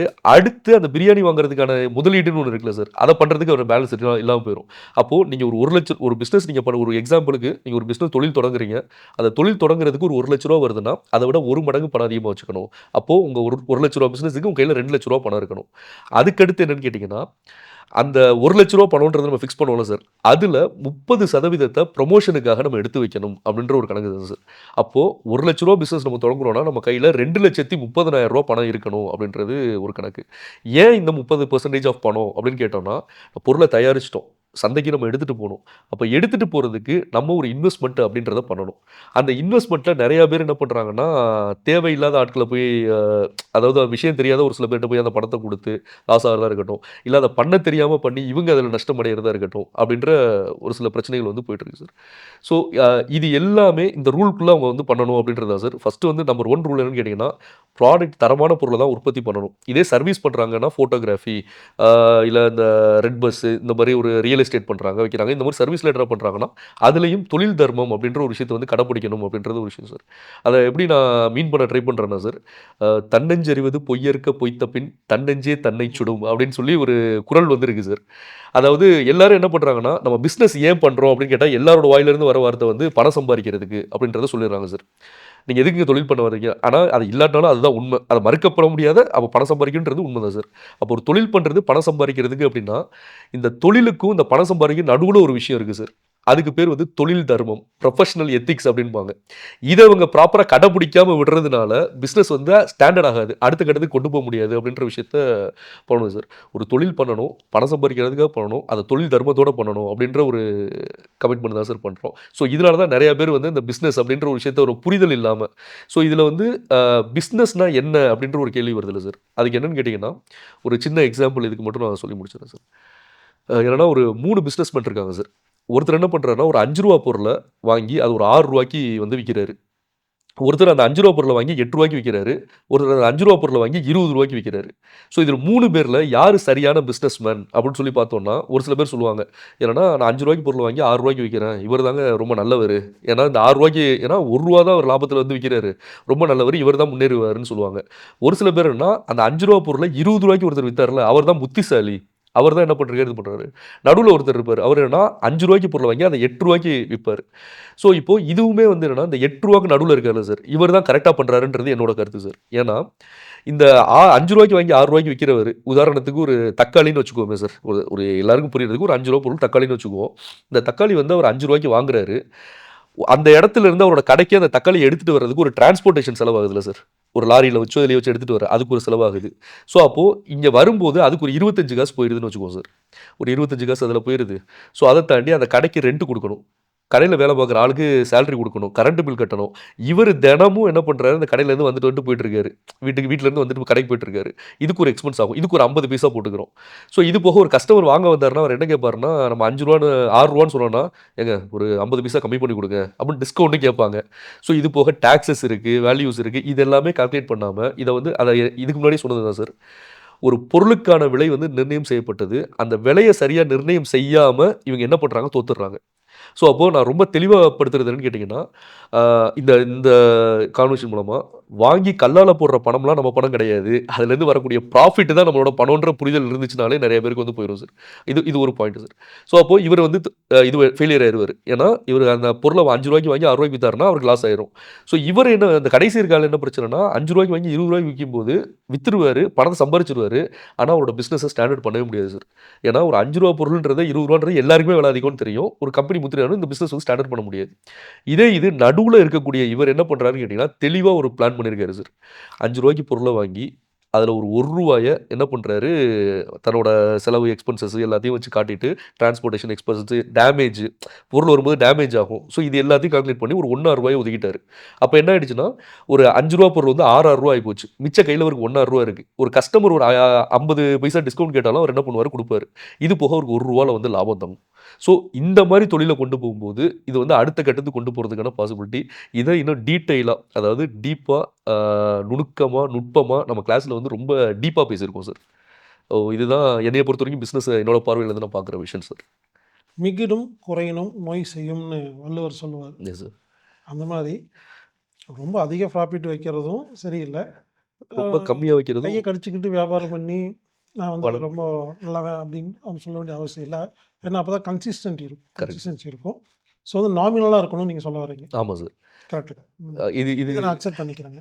Okay sir. இப்ப நம்ம இதிலயே குரூப்லயே பார்த்தீங்கன்னா, நெறைய பேர் ரொம்ப வருஷமா ம். நல்ல பொருள் தயாரிக்கிறாங்க. ஆனா முன்னேறதே இல்ல. ஏன்னா, இவங்களே என்ன பண்றாங்கன்னா, நான் வந்து ரூ. 40க்கு தயாரிக்கிற ஒரு சோப்ப 45 தான் விப்பேன் அப்படின்னு இருக்காங்க. ம்ஹ்ம். அப்ப ஓ! என்ன ஆகுதுன்னா, அவங்க நடத்தவே முடியல. கண்டிப்பா. அவங்க வாழ்வாதாரமே இல்லாம கொஞ்ச நாள் நடத்திட்டு என்ன பண்றாங்கன்னா, க்ளோஸ் பண்ணிட்டு அப்புறம் எங்கேயோ வேலைக்கு போயிடுறாங்க. வேற எதுக்கு போயிடுறாங்க. ரொம்ப சில பேர் என்ன பண்றாங்க, ம். 4 மடங்கு வச்சு வித்துட்டு இருக்காங்க. ம். அவங்களும் கொஞ்ச நாளுக்கு அப்புறம் என்ன ஆகுறாங்க, அவங்க மேல இருக்க முடியாது. நம்பிக்கை போயிடுறாங்க. கண்டிப்பா. நீங்க சொல்ற மாரி நாமினல். Yes sir. மிகினும், குறையினும் நோய் செய்யுங்கிற மாரி நடுவுல கரெக்ட்டா ஃபிக்ஸ் பண்ணணுங்கிற ஒரு நல்ல பாயிண்ட்டுங்க. Yes sir. ஸோ இப்படி தான் தொழில் பண்ணணுன்றது சார். இத ஒரு டீப்பா நம்மளோட வகுப்புகள்ல வந்து நம்ம வந்து சொல்லிட்டு இருக்கோம் சார். பிசினஸ்ல பொதுவா வந்து வியாபாரத்துல வந்து நஷ்டமாகுது. ஆமா சார். நெறைய பேர் நஷ்டமாகுறாங்க. அது குறிப்பா நல்ல காரியம் பண்றவங்க. இந்த பிசினஸ்ல ஏன் நஷ்டமாகுது? அது நஷ்டமாகாம இருக்கறக்கு இந்த வகுப்புல உங்களுக்கு புரிய வைக்க முடியுமா? Okay sir. ஸோ இது வந்து இந்த பிசினஸ் ஏன் ஃபெயிலியர் ஆகுதுன்னு கேட்டோம்னா சார், இப்போ ஒரு பிசினஸ் ஃபெயில் ஆன ஒரு ஃபெயிலியர் ஆயிட்டாரு ஒருத்தரு. இதுல 90% பேர்ட்ட போய் நம்ம வந்து ஏங்க உங்க பிசினஸ் ஃபெயிலியர் ஆச்சு அப்படின்னு சொல்லி நம்ம கேட்டோம்னா, அவங்க சொல்ற வார்த்தை, "எனக்கு எப்படி ஃபெயிலியர் ஆச்சுன்னே எனக்கு தெரியலப்பா. நல்லா தான் போயிட்டுருக்கு." ஏன்னா யாருமே தான் தொழில் வந்து ஃபெயிலியர் ஆகணும்ன்றதுக்காக ஆரம்பிக்கிறது கிடையாது சார். இது வந்து ஒரு மறுக்கப்பட முடியாத ஒரு உண்மை. ஏன்னா ஒரு தொழில் வந்து ஒரு கையில காச போட்டு ஒருத்தர் பண்றாருன்னா, அவரோட தொழில்னு ஆரம்பிக்கிறாருன்னா, அது நஷ்டமாகும்னு நினைச்சு யாரும் ஆரம்பிக்கிறதே கிடையாது. ஸோ அப்போ 90% பேர்ட்ட போய் நம்ம கேட்டோம்னா, "ஏங்க உங்க பிசினஸ் ஃபெயிலியர் ஆயிடுச்சு?" அப்படின்னு கேட்டோம்னா, "எப்படி ஃபெயிலியர் ஆச்சுன்னு எனக்கே தெரியல. நல்லா தாங்க போயிட்டு இருந்துச்சு. நான் என்ன பண்றேன், பொருள பொருள் வந்து வாங்குனேன், வத்தேன். நல்லா கஸ்டமர்ஸ்லாம் வந்து வாங்கிட்டு போனாங்க, வச்சாங்க. சுத்தி பார்த்தா என் கையில சுத்தமா காசே இல்ல. எப்படி போச்சுன்னா, இந்த ஃபர்ஸ்ட்டு நம்ம சொன்னோம்ல சார், அந்த 3 பேர்ல, இந்த முதல் ஆளா அவர் இருந்திருக்கிறதுக்கான பாசிபிலிட்டீஸ் நெறையாவே இருக்கும் சார். அதே மாரி ஒரு அக்கவுண்ட்ஸ் வந்து ஹேண்டில் பண்றது அப்படின்றதுல வந்து நெறையா தப்பு பண்ணியிருப்பாங்க. அப்போ ஒரு பிசினஸ நம்ம ஆரம்பிக்கும்போதே ஃபர்ஸ்ட்டுக்கு முன்னாடி அனலைஸ் பண்ணணும் சார். அத பத்தி ஒரு ஆராய்ச்சி பண்ணணும். எந்த தொழில நம்ம எடுக்க போறோம்? இப்போ வந்து ஒரு ஆர்கானிக் ஷாப்ப நம்ம வந்து வைக்க போறோமா? அதாவது இயற்கை பொருட்கள வந்து வைக்க போறோமா? இல்ல வந்து ஒரு ரியல் எஸ்டேட் பண்ண போறோமா? இல்ல நம்ம வந்து ஒரு ஃபோட்டோகிராஃபி, வீடியோகிராஃபி இந்த மாரி பண்ண போறோமா? என்ன நம்ம பண்ண போறோம்? இது வந்து இன்னொருத்தவங்களோட பிசினஸ எடுத்து டிஜிட்டல் மார்க்கெட்டிங் இந்த கிளாஸ் முடிச்சதுக்கப்புறம் டிஜிட்டல் மார்க்கெட்டிங் பண்ணி குடுக்க போறோமா? அப்படின்ட்டு ஃபர்ஸ்ட்டு அவங்களோட விஷயத்த வந்து கரெக்ட்டா செட் பண்ணணும் சார். கேட்டகரிய. கேட்டகரி செட் பண்ணதுக்கான அதுக்கான இன்வெஸ்ட்மென்ட் வந்து செட் பண்ணணும் சார். இன்வெஸ்ட்மென்ட்க்கு நம்ம ரூல் சொல்லியிருக்கோம். நீங்க வந்து ரூ. 2,00,000 பிசினஸ் பண்ணீங்கன்னா, உங்க கையில ரூ. 4,60,000 பணம் இருக்கணும் அப்டின்ட்டு. ரூ. 1,00,000 பிசினஸ் பண்ணீங்கன்னா, ரூ. 2,30,000 இருக்கணும்னு சொல்லிட்டு. இது எல்லாமே டீட்டெயில்டா நம்ம அந்த செஷன்ல சொல்றோம் சார். ஸோ இத அவங்க ப்ராப்பரா கடைபிடிச்சாலே, ஃபெயிலியர் ஆகுறதுக்கான பாசிபிலிட்டீஸேன்றது ரொம்ப கம்மி சார். அதே மாரி எல்லாருக்கும் என்ன பண்ணா, பிசினஸ் ஆரம்பிச்சீங்கன்னா, உங்களுக்கு 1 வருஷம் வரைக்கும் உங்களுக்கு கஷ்டமா தாங்க இருக்கும் அப்டிலாம் சொல்லுவாங்க. அப்டிலாம் கிடையாது சார். ஒரு பிசினஸ் ஆரம்பிச்சு 3 மாசத்துக்குள்ள ஒரு பிசினஸ வந்து செட்டில் பண்ண முடியும் சார். பிசினஸ் செட்டில்ன்றது என்னன்னா, அவங்களுக்கு தேவைப்படக்கூடிய வருமானத்த ஈட்டி, ஒரு 3 மாசத்துக்குள்ளேயே ஒருத்தவங்க என்ன பண்ண முடியும், ஸ்ட்ராங்கா ஒரு பிசினஸ்ல உட்கார முடியும்ன்றது என்னோட கருத்து சார். இத 0ல இருந்து ஆரம்பிச்சா கூட பண்ணிடலாம்னு சொல்றேன் சார். ஸோ அதனால இந்த மாரி விஷயங்கள் பண்ணும்போது அவங்களுக்கு ஃபெயிலியர்ஸ் நடக்கிறதுக்கான பாசிபிலிட்டீஸ் இருக்காது அப்படின்றது தான். அவங்க ஃபெயிலியர் ஆகுறதுக்கான மேஜர் ரீசன்ஸ் இதான் சார். அதான் நான் ஏற்கனவே சொன்ன மாரி, வாங்கி கல்லால போடுற பணம்லாம் அவங்க பணம்னு நெனச்சுக்குவாங்க. அத எடுத்து செலவு பண்ணிருவாங்க. ஏதாச்சும் அவங்க டக்குன்னு பார்த்தா திடீர்னு ரொம்ப தானம் பண்றேன்னு சொல்லிட்டு ஏன்னா, அந்த அந்த ரூ. 5 ஒரு ரூ. 5 பொருள ரூ. 8க்கு வித்தாருன்னா, அந்த வித்தது போக அதில ரூ. 1.5 தான் அவரோட லாபம்ன்ற அந்த புரிதல் அவருக்கு இல்லாதனால தான் அந்த பிசினஸ் ஃபெயிலியர் ஆகுதுன்றது என்னோட கருத்து சார். இப்ப இருக்கிற நிலைமையிலங்க எல்லாரும் படிச்சுட்டு வேலைக்கு போ, வேலைக்கு போன்னு சொல்றாங்களே தவிர, அ படிச்சுட்டு சம்பளத்துக்கு வேலைக்கு போகணும் அப்படிங்கிற கான்செப்ட் அந்த ஊர்ல இருக்கு. ஆமா சார். அடுத்து பிசினஸ் ஒண்ணு இருக்கு அப்படின்னா, எல்லாரும் பிசினஸ் பண்ணுங்கிறாங்களே தவிர, எப்படி பண்ணணும் அப்படிங்கிறது யாருமே சொல்றது கிடையாது. கண்டிப்பா சார். அது குடும்பத்தில அப்பா, அம்மாவும் சொல்லி தர்றதில்ல, வாத்தியாரும் சொல்லி தர்றதில்லைங்க. நானெல்லாம் சின்ன வயசுலலாம் பார்த்தீங்கன்னா, எனக்கு பல பிசினஸ் பண்ணி லாஸ் ஆன நெறைய அனுபவம் இருக்கு. சார். தெரியல. சார். கண்ண கட்டி காட்டுல விட்ட மாரி இருக்கு. ஏதோ பண்ணணும் அவ்வளோதான். ஆமா. அது என்னன்னு தெரிஞ்சுக்கிறதுக்குள்ளேயே அந்த பிசினஸ் கொலாப்ஸ் ஆயிருது. நான் பார்த்தீங்கன்னா, அ டூ வீலர் வந்து வாட்டர் சர்வீஸ் ஸ்டேஷன் வச்சு நஷ்டமாயி க்ளோஸ் பண்ணியிருக்கேன். Okay sir. காருக்கு வந்து பெட்ரோல் கார கேஸ் காரா கன்வெர்ட் பண்ற மாரி ஒரு நிறுவனம் வச்சு அதுவும் லாஸ் ஆயி க்ளோஸ் பண்ணியிருக்கேங்க. Okay sir. ஒரு டிவி சேனல்ல இந்த மாரி ஒரு பேட்டி ப்ரோகிராம் மாரி எடுக்கிறதுக்கு மீடியா மாரி ஆரம்பிச்சு க்ளோஸ் பண்ணியிருக்கேன். டெல்டாகிராம் அப்படின்னு ஒரு காலத்தில இருந்துச்சு. பேஜர்லாம் இருக்கும். பேஜர் இருக்கும்போது செல்ஃபோன் ம். இல்லாதபோது. ஓகே. அந்த கம்பெனி வச்சு க்ளோஸ் பண்ணியிருக்கேங்க. அது எல்லாரும் அது பிசினஸ் பண்ணு சொல்றாங்க. Okay sir. தெரியல எப்படின்னு தெரியல. அத ஆரம்பிச்சு நம்ம அத கத்துக்கிறக்குள்ளேயே அது லாஸ் ஆயிருது. Yes sir. முதல்ல யாராவது நல்லா கைட் பண்ணியிருந்தாங்கன்னா, எல்லாம் தெரிஞ்சுக்கிட்டு இப்போ கம்மி மேல நடக்கு எப்படி இருக்குன்னாங்க, கார் ஓட்ட தெரியாமல் ஹைவேஸில் எடுத்துகிட்டு ஓட்டுற மாதிரி, ம். கம்மி மேலே நடக்கிறதுக்கு பயிற்சி இல்லாமல் கம்மி மேலே நடக்கிற மாதிரி. அப்போ இது இப்போ இது தெரிஞ்சுக்கிட்டு முழுமையாக புரிஞ்சுக்கிட்டு பண்ணோம்னா, எஸ் இதுக்கு யாருமே வந்து டைம் ஸ்பெண்ட் பண்ணுறதில்ல, யாரும் சொல்லிக் கொடுக்கறதில்ல. கண்டிப்பா. ஸோ இனி நம்ம சொல்லிக் கொடுத்து ம். தெளிவாக நீங்கள் வந்து சொல்லிக் கொடுத்தீங்கன்னா, தெளிவாக புரிஞ்சுக்கிட்டு பண்ணும்பொழுது அவங்களுக்கு லாஸ் ஆகாது. ஆமாம் சார். ரைட்டுங்களா? நான் இத வந்து ஒரு சேலஞ்சாவே எடுத்து பண்றேன் சார். ஏன்னா, இப்போ எனக்கு என்னோட பொறுத்தவரை ஃபர்ஸ்ட்டு ஸ்டார்ட்டிங்ல இன்டர்வியூ ஆரம்பிக்கும்போது சொன்னேன். எனக்கு வந்து இந்த சின்ன சின்ன இந்த சின்ன சின்ன ஷூட்டு இதெல்லாம் பண்ணி எனக்கு பழக்கமா இருக்கிறத விட, ஒரு முழு நேர கிளாஸு. நமக்கு தெரிஞ்ச விஷயத்த வந்து செயல்படுத்துறது ஈஸி. அத வந்து இன்னொருத்தவங்களுக்கு புரியிற மாரி அத கன்வே பண்றது கஷ்டம்ன்றதுக்காண்டி, இதுக்காக நான் ஒர்க் பண்ணி நெறைய விஷயங்கள் நான் வந்து பண்ணியிருக்கிறேன். இந்த கிளாஸ் யாரையுமே டிசப்பாயிண்ட் பண்ணாது அப்படின்றத நான் ரொம்ப ஸ்ட்ராங்கா பதிவு பண்ணிக்கிறேன். இந்த கிளாஸுக்கு அப்புறம் அவங்களுக்கு ஒரு அதாவது இந்த கிளாஸ் முடிஞ்சதுக்கு அப்புறம் சார், அவங்க இந்த பார்க்குற பிசினஸே இந்த கோணத்தையே என்ன பண்ணுவாங்க, வேற ஒரு ஆங்கிள்ல பார்க்கறதுக்கான பாசிபிலிட்டீஸும் ஏற்படுத்தி குடுக்க முடியும்ன்றது என்னோட நம்பிக்கை சார். சரிங்க. இப்போ வந்து ஓகே சார். டிஜிட்டல் மார்க்கெட்டிங் இப்போ நான் வந்து டிஜிட்டல் மார்க்கெட்டிங் பண்ணணும். Okay sir. அப்போ எனக்கு என்ன வேணுங்க? ஓகே. Okay sir. அது வந்து அதான் நான் முன்னாடியும் பதிவு பண்ணியிருக்கேன் சார். என்னன்னா, இந்த டிஜிட்டல் மார்க்கெட்ன்றது பெரிய கம்பு சுத்துற வேலைலாம் கிடையாதுங்க. எல்லாரும் வந்து அந்த மாரி பயமுறுத்தி வச்சிருக்காங்க. அது ஒண்ணுமே கிடையாது. 3 விஷயம் இருந்தா நீங்க டிஜிட்டல் மார்க்கெட்டிங் வந்து ஆரம்பிச்சிடலாம் சார். என்னன்னா, நம்பர் 1 ஒரு வெப்சைட் சார். நம்பர் 2 ஏன்னா இந்த டிஜிட்டல் வேர்ல்டுக்குள்ள நீங்க வரணும், டிஜிட்டல் பிசினஸ் பண்ணணும்னு நீங்க முடிவு பண்ணாலே கம்பல்சரி உங்களுக்கு ஒரு வெப்சைட் இருக்கணும் சார். அதுக்கடுத்து ஒரு ஃபோன் நம்பர் வேணும் சார். ஒரு மெயில் ஐடி வேணும் சார். இது 3 மட்டும் இருந்தா நீங்க ஒரு டிஜிட்டல் மார்க்கெட்டரா ஆயிரலாம் சார். ஸோ இவ்வளோ தான் அதிகபட்ச இன்வெஸ்ட்மென்ட்டு. இதில இந்த வெப்சைட்டுன்னு சொல்லி ஒரு சில விஷயங்கள் இருக்குல்ல சார். இத வந்து பார்த்தோம்னா, வெளியில 25,000லேருந்து 25,00,000, 50,00,000, 1,00,00,000 வரைக்கும் வெப்சைட் பண்ணி குடுக்குறதுக்கு ஆள் இருக்காங்க சார். இதுதான் ரியாலிட்டி சார். ஏன்னா இப்போ நம்ம ஒரு பிசினஸ் பண்றோம். நம்ம பிசினஸ்க்கு வந்து ஒரு வெப்சைட் கிரியேட் பண்ணணும். எனக்கு கிரியேட் பண்ணி குடுங்கன்னு சொல்லி கேட்டோம்னா, என்னன்னா ஒரு இ-காமர்ஸ் வெப்சைட் நீங்க பண்ண போறீங்களா? ஒரு 25,000 மினிமம் குடுங்க அப்படின்னு சொல்லுவாங்க. சரின்னு சொல்லிட்டு ரூ. 20,000 கட்டிருவாங்க. கட்டுனதுக்கப்புறம் அந்த வெப்சைட் ஒர்க் ஆயிட்டு இருக்கும்போது திடீர்னு அந்த வெப்சைட்ல ஒரு பிரச்சனை வரும். பிரச்சனை வரும்போது என்ன பண்ணுவாங்கன்னு கேட்டீங்கன்னா, அத பண்ணி குடுத்தவங்கள்ட்ட போய் நிப்பாங்க. அவர் என்ன பண்ணுவாரு, "இன்னொரு 5,000 குடுங்க உங்களுக்கு சரி பண்ணி தரேன்" அப்படிம்பாரு. அதுக்கடுத்து மெயின்டனன்ஸ்ன்னு சொல்லி ஒரு விஷயம் ஏஎம்சின்னு சொல்லி மெயின்டனன்ஸ் போடுவாங்க. ஒரு வருஷம் முடியும்போது ரினிவல் பண்ணணும். இதெல்லாம் பண்ணி குடுத்தோம்னா, இதுக்கு ஒரு 5,000 குடுங்கன்னு சொல்லிட்டு, இங்க நம்ம வந்து ஒரு பொருள விக்கிறதுக்கு தான் ஒரு வெப்சைட் ஆரம்பிக்கிறோம். வித்துட்டு ஒரு லாபம் நமக்கு வருது. அந்த லாபத்த என்ன பண்றோம், நமக்கே தெரியாம இங்கிட்டு இருக்கக்கூடிய நெறைய பேர்ட்ட குடுத்துட்டு வரோம். அப்போ ஒரு வெப்சைட் உருவாக்குறது அப்படின்றது வந்து பெரிய காம்ப்ளிகேட்டடான விஷயமா அப்படின்னு கேட்டா, இல்ல சார். ஒரு ஸ்டார்ட் அப் பிசினஸ் மேனா இருக்கலாம். இல்ல ஒரு பிசினஸ வந்து ஒரு சக்சஸ்ஃபுல்லா கொண்டு போயிட்டு இருக்க பெர்சனா இருக்கலாம். ஒரு வெப்சைட்ட ஒரு சீப் அண்ட் பெஸ்ட்டா ரொம்ப ஓப்பனாவே சொல்லணும்னா, ஒரு ரூ. 5,000க்கு ஒரு வெப்சைட்ட நம்மளே உருவாக்கிற முடியும். 3 நாள்ல நம்மளே உருவாக்கிற முடியும் சார். ஸோ அதையும் நம்ம என்ன பண்றோம், அந்த கிளாஸ்ல வந்து வெப்சைட் பில்டிங் அப்படின்ற ஒரு பாயிண்ட்ல வந்து ஒரு வெப்சைட்ட நீங்களே உருவாக்குங்க. அதாவது உங்களுக்கு ஒரு விஷயம் ஏன் நீங்க இன்னொருத்தவங்கள்ட்ட போறீங்க அப்படின்னு கேட்டீங்கன்னா, உங்களுக்கு ஒரு விஷயம் தெரியலன்றதுக்காக இன்னொருத்தவங்கள்ட்ட போறீங்க. ரிப்பீட்டடா அந்த விஷயத்த வந்து முடிக்க முடியலன்னா, திரும்ப திரும்ப அவங்கள்ட்ட போயிட்டே இருக்கிறீங்க. ஸோ அவருக்கு தெரிஞ்ச விஷயம் உங்களுக்கு தெரிஞ்சிருச்சு அப்படின்னு கேட்டீங்கன்னா, நீங்க உங்களுக்கான மணியும் நீங்க சேவ் பண்ணிக்க முடியும். பணத்தையும் நீங்க மிச்சப்படுத்திக்க முடியும். அட் த சேம் டைம் நீங்களே அதில என்ன பிரச்சனை வந்தாலும் ஹேண்டில் பண்ணி நீங்களே மூவ் பண்ணி கொண்டு போக முடியும். அவருக்கு தெரிஞ்ச விஷயம் உங்களுக்கு தெரியல. அத கத்துக்குங்க அப்படின்றது தான் இந்த இதில வெப்சைட் பில்டிங் அப்படின்றதையும் நம்ம கொண்டு வந்திருக்கோம் சார். அதில வந்து ஒரு டொமைன் எப்படி பர்ச்சேஸ் பண்றது? வெப் ஹோஸ்டிங்னா என்ன? ஒரு சர்வர் எப்படி ஹேண்டில் பண்றது? ஒரு வெப்சைட்ட 3 நாளுக்குள்ள எல்லா ஸ்ட்ரக்சரோட நீங்க எப்படி உருவாக்கி அதாவது நான் சொல்ற மாரி என்ன சார், ரொம்ப எஃபிஷியன்ட்டா, ரொம்ப ஸ்ட்ராங்காவே ஒரு வெப்சைட்ட வந்து பில்ட் பண்ணி நம்ம வைக்க முடியும் சார். ஸோ அதெல்லாம் பண்றதையும் இதில வந்து கொண்டு வந்திருக்கோம். First one website sir. அடுத்து ஒரு பிசினஸ்ன்னு ஆரம்பிச்சுட்டா, அந்த பிசினஸ்க்குன்னு ஒரு ஃபோன் நம்பர் ஒதுக்கிடணும் சார். பர்சனல் நம்பர் நெறைய பேர் பயன்படுத்திட்டு இருப்பாங்க. இது பண்ணிருப்பாங்க. அதாவது வண்டியில போம்போது பேசுறது, ஒரு கஸ்டமர் கால் பண்ணா பேசுறது. நீங்க பிசினஸ் ஃபோன்னு வச்சுட்டீங்கன்னா, ஒரு இடத்த வாங்கி ஒரு ஆள உங்களால முடியலனா கூட, ஒருத்தர உட்கார வச்சு அவர் கையில அந்த மொபைல குடுத்து உட்கார வச்சுருங்க அப்படின்றது 2வது. Mail ID sir. ஸோ இது 3 இருந்தாலே போதும். அதே மாரி எல்லா பிளாட்ஃபார்ம்ஸும் இருக்கும். Social media platforms YouTube, Facebook, Instagram, Twitter, LinkedIn, Pinterest, Snapchat, Quora அப்படின்னு சொல்லிட்டு எக்கச்சக்கமான பிளாட்ஃபார்ம்ஸ் இருக்கு. இதுக்கு எல்லாத்தையும் நம்ம சைன் அப் பண்ணி, சைன் இன் பண்ணி வைக்கணும் சார். அதுக்கு இந்த மெயில் ஐடி, ஒரு ஃபோன் நம்பர் இருந்தா போதும். ஸோ இது மூலமாவே இதுவே போதும்னு சொல்றேன் சார். அதாவது டிஜிட்டல் மார்க்கெட்டிங்க முழுசா ஒருத்தவங்க கத்துக்கணும்ன்றத விட, உங்க பிசினஸ்க்கு என்ன தேவையோ அத நீங்க தெரிஞ்சுக்கிட்டாலே போதும். உங்க பிசினஸ வந்து பல மடங்கு நீங்க சக்சஸா பண்ண முடியும் அப்படின்றது தான் பதிவு பண்ணிக்கிறேன் சார். சரிங்க. அப்போ வந்து இப்போ டிஜிட்டல் மார்க்கெட்டிங் அப்படின்னு இதெல்லாம் வேணும்னு சொன்னீங்க. Okay sir. கொஸ்டின் என்னன்னா, இந்த டிஜிட்டல் மார்க்கெட்டிங் பண்றதுக்கு நெறைய செலவாகுங்களா? இல்ல சார். சார் அதான் அதான் சார்.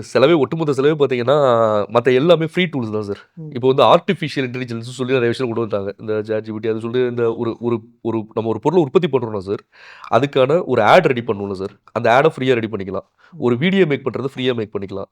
இந்த மாரி எல்லா விஷயம் ஒரு எடிட் பண்றதையும் ஃப்ரீயா பண்றதுக்கான ஆப்ஷன்ஸும் வந்துருச்சு. ஸோ இப்போ ஒரு டிஜிட்டல் மார்க்கெட்டிங்ல அதிகபட்சம் நீங்க இன்வெஸ்ட் பண்ணுவீங்கன்னு பார்த்தீங்கன்னா, அந்த வெப்சைட்டுக்கு தான் நீங்க இன்வெஸ்ட் பண்ற மாரி இருக்கும் சார். ஒரு சின்ன பணம் ஒரு செலவு பண்ற மாரி இருக்கும். அதுபோக ப்ரமோஷன் காஸ்ட்ன்னு ஒண்ணு இருக்குல்ல சார். ஒரு 30% நம்ம ஒதுக்கி வைக்கிறோம்ல, ஒரு தொழில் தொடங்கும்போது. அந்த பணத்த வச்சு அதிகபட்சம் பார்த்தீங்கன்னா, ஒரு ஒரு ஸ்டார்ட் அப் பிசினஸ் மேன் அவங்க பிஸ்னஸை வந்து செட் பண்ணுறதுக்கு ஒரு 5000லேருந்து 10,000 இருந்தாலே போதும் அவங்க பிஸ்னஸ் அவங்களே செட் பண்ணிக்கலாம் சார். ஸோ அப்படி தான் ஸ்ட்ரக்சரே பண்ணியிருக்கோம். இதில் வந்து அந்த பிஸ்னஸ் ஆரம்பிக்கும்போது இந்த வெப்சைட்டையும் அவங்க கணக்கில் சேர்த்துருப்பாங்க. இந்த வெப்சைட்டை நீங்கள் இன்னொருத்தர் 25,000 50,000 கொடுத்து ரெடி பண்ணுறதுக்கு ஒரு 5000 நீங்கள் ரெடி பண்ணிட்டீங்கன்னா உங்களுக்கு 45,000 வந்து லாபம் தானே. ஒரு போர்டு வைக்கிறதுக்கு 20,000 தேவைப்படுது. ஆமாம் சார். போர்டு வைக்கிற பணத்தில் நம்ம பிஸ்னஸ் முடிச்சிடலாம். முடிச்சிடலாம். அவ்வளோதான் சார். ஸோ அதிகபட்சம் அவ்வளோதான் வரும் சார். அதை தாண்டி வந்து பண்ண தேவையில்ல. அதை தாண்டி நம்ம சொல்லக்கூடிய டிப்ஸ் எல்லாம் அவங்க ரெகுலராக ஃபாலோ பண்ணணும் சார். அவ்வளோதான். ஏன்னா பல பேர் என்ன பண்ணுவாங்கன்னா கேட்டீங்கன்னா, நம்ம சொல்லிட்டோம்னு சொல்லி யூடியூப் சேனல் ஆரம்பிச்சிருவாங்க சார். ஒரு சேனல் நீங்கள் ஸ்டார்ட் பண்ணுறீங்கன்னா, ஒரு யூடியூப்ல ஆரம்பிச்சிருவாங்க. இதை வந்து ப்ராப்பரா அத மெயின்டெயின் பண்ண மாட்டாங்க. மெயின்டெயின் பண்றது எப்படின்னு சொல்லிக் குடுத்துருவோம். அத செயல்படுத்த மாட்டாங்கன்ற ஒரு பிரச்சனை இருக்கு. இத ப்ராப்பரா அவங்க கடைபிடிச்சாங்கன்னா, வித்தின் 3 மந்த்ஸ்ல அது எப்பேர்ப்பட்ட ஒரு ஸ்டார்ட் அப் பிசினஸா இருக்கட்டும், எந்த பிசினஸா இருக்கட்டும், ஸ்டாண்டர்ட் பண்ணி கொண்டு போறதுக்கான பாசிபிலிட்டீஸ் பண்ணிற முடியும் சார். ஓகே. இப்போ ட்ரெடிஷ்னல் மார்க்கெட்டிங் அப்படின்னு ஒண்ணு சொல்றாங்க. Okay sir. இப்போ மார்க்கெட்டிங், டிஜிட்டல் மார்க்கெட்டிங், ட்ரெடிஷ்னல் மார்க்கெட்டிங்னு ஓகே எனக்கு 3 வார்த்தைகள் நான் கேட்குறேன். Okay sir. என்ன வித்தியாசங்க? ட்ரெடிஷ்னல் மார்க்கெட்டிங்னா என்ன? ஓகே. டிஜிட்டல் மார்க்கெட்டிங்னா என்ன? Okay sir. அது நீங்க ட்ரெடிஷனல் மார்க்கெட்டிங் நீங்க முன்னாடியே நீங்களே சொல்லிட்டீங்க சார். என்னன்னா, இந்த ஒரு இன்ஃப்ளூயன்சர வச்சு, அதாவது பேப்பர்ல நியூஸ் போடுறது, இந்த டிவில ஆட் குடுக்குறது. ஸோ அப்புறம் யாராச்சும் ஒரு பெரிய செலிபிரிட்டீஸ் இருந்தாங்கன்னா, அவங்கள்ட்ட போய் எங்க பொருள பத்தி பேசி குடுங்கன்னு சொல்லிட்டு முறுக்கு கம்பிகள் வாங்குங்கள். இல்ல சார். அதோட முக்கியமா என்னன்னா, ரம்மி விளையாடுங்கன்னு சொல்லிட்டு ஷாருக் கான்ல இருந்து ரித்திக் ரோஷன் வரைக்கும் பேசுவாங்கல்ல சார். ஸோ அந்த மாரி விஷயம் இன்ஃப்ளூயன்சர் மார்க்கெட்டிங் இது எல்லாமே வந்து இந்த இது வந்து ட்ரெடிஷனல் மார்க்கெட்டிங்ன்றது முன்னாடி இருந்த ஒரு கணக்கு சார். முன்னாடி இப்படித்தான் அவங்க ப்ரொமோட் பண்ணிக்கிட்டு இருந்தாங்க. அதாவது சிகரெட்டே குடிச்சீங்கன்னா உங்களுக்கு ஹார்ட்டுக்கு நல்லதுன்னே ப்ரொமோட் பண்ணாங்க. நீங்க அது இந்த மாரி விஷயங்கள்லாம் நடந்திருக்கும்ல சார். இதெல்லாம் ட்ரெடிஷனல் ரிலேட்டடா போகும். ட்ரெடிஷ்னல் மார்க்கெட்டிங்னா பிரபலங்களை வைத்து மார்க்கெட் பண்ணக்கூடியது. பண்றது. டிவியா இருக்கட்டும், நியூஸ் பேப்பரா இருக்கட்டும், இந்த மாரி ஆட் குடுத்து பண்றாங்க. இப்போ என்னன்னா எல்லாமே நியூஸ் பேப்பர் கூட நமக்கு ஃபோன்லயே வந்துருச்சு சார். ம், இப்ப என்ன பண்றாங்க, இந்த நியூஸ் பேப்பர் படிக்காதீங்க, இந்த நியூஸ் பேப்பர் படிங்கன்னு எனக்கு ஆடும் வரும். ம். இந்த இதில போய் பாருங்க. இதில உங்களுக்கு நெறைய இன்ஃபர்மேஷன் கிடைக்கும்னு சொல்லிட்டு. ஸோ டிஜிட்டல் வேர்ல்டுன்றது நமக்கு எல்லாமே தெரிஞ்சது தான். எல்லாமே ஆன்லைன் தான். ஒரு கண்ணு, காது ஒரு ஆடியன்ஸ்ட்ட இருந்து உங்க பொருள நீங்க கண்ல காட்டுறீங்க ஆடியன்ஸ் கண்ல. அந்த பொருள பத்தின விளக்கத்த அவங்க கேட்கிற மாரி ஒரு வீடியோ ரெடி பண்ணி அவங்க கண்ல காட்டுறீங்க. காதுல கேட்க வைக்கிறீங்க. ஸோ இத வச்சு தான் தொழிலே பண்ணிட்டு எல்லாருமே அப்படி தான் பண்ணிட்டு இருக்காங்கன்னு சொல்றேன் சார். ஸோ இதுதான் இந்த ட்ரெடிஷனலுக்கும் டிஜிட்டல் மார்க்கெட்டிங் உள்ள வேறுபாடுகள். இப்போ நீங்க டிஜிட்டல் மார்க்கெட்டிங் சொல்றீங்க.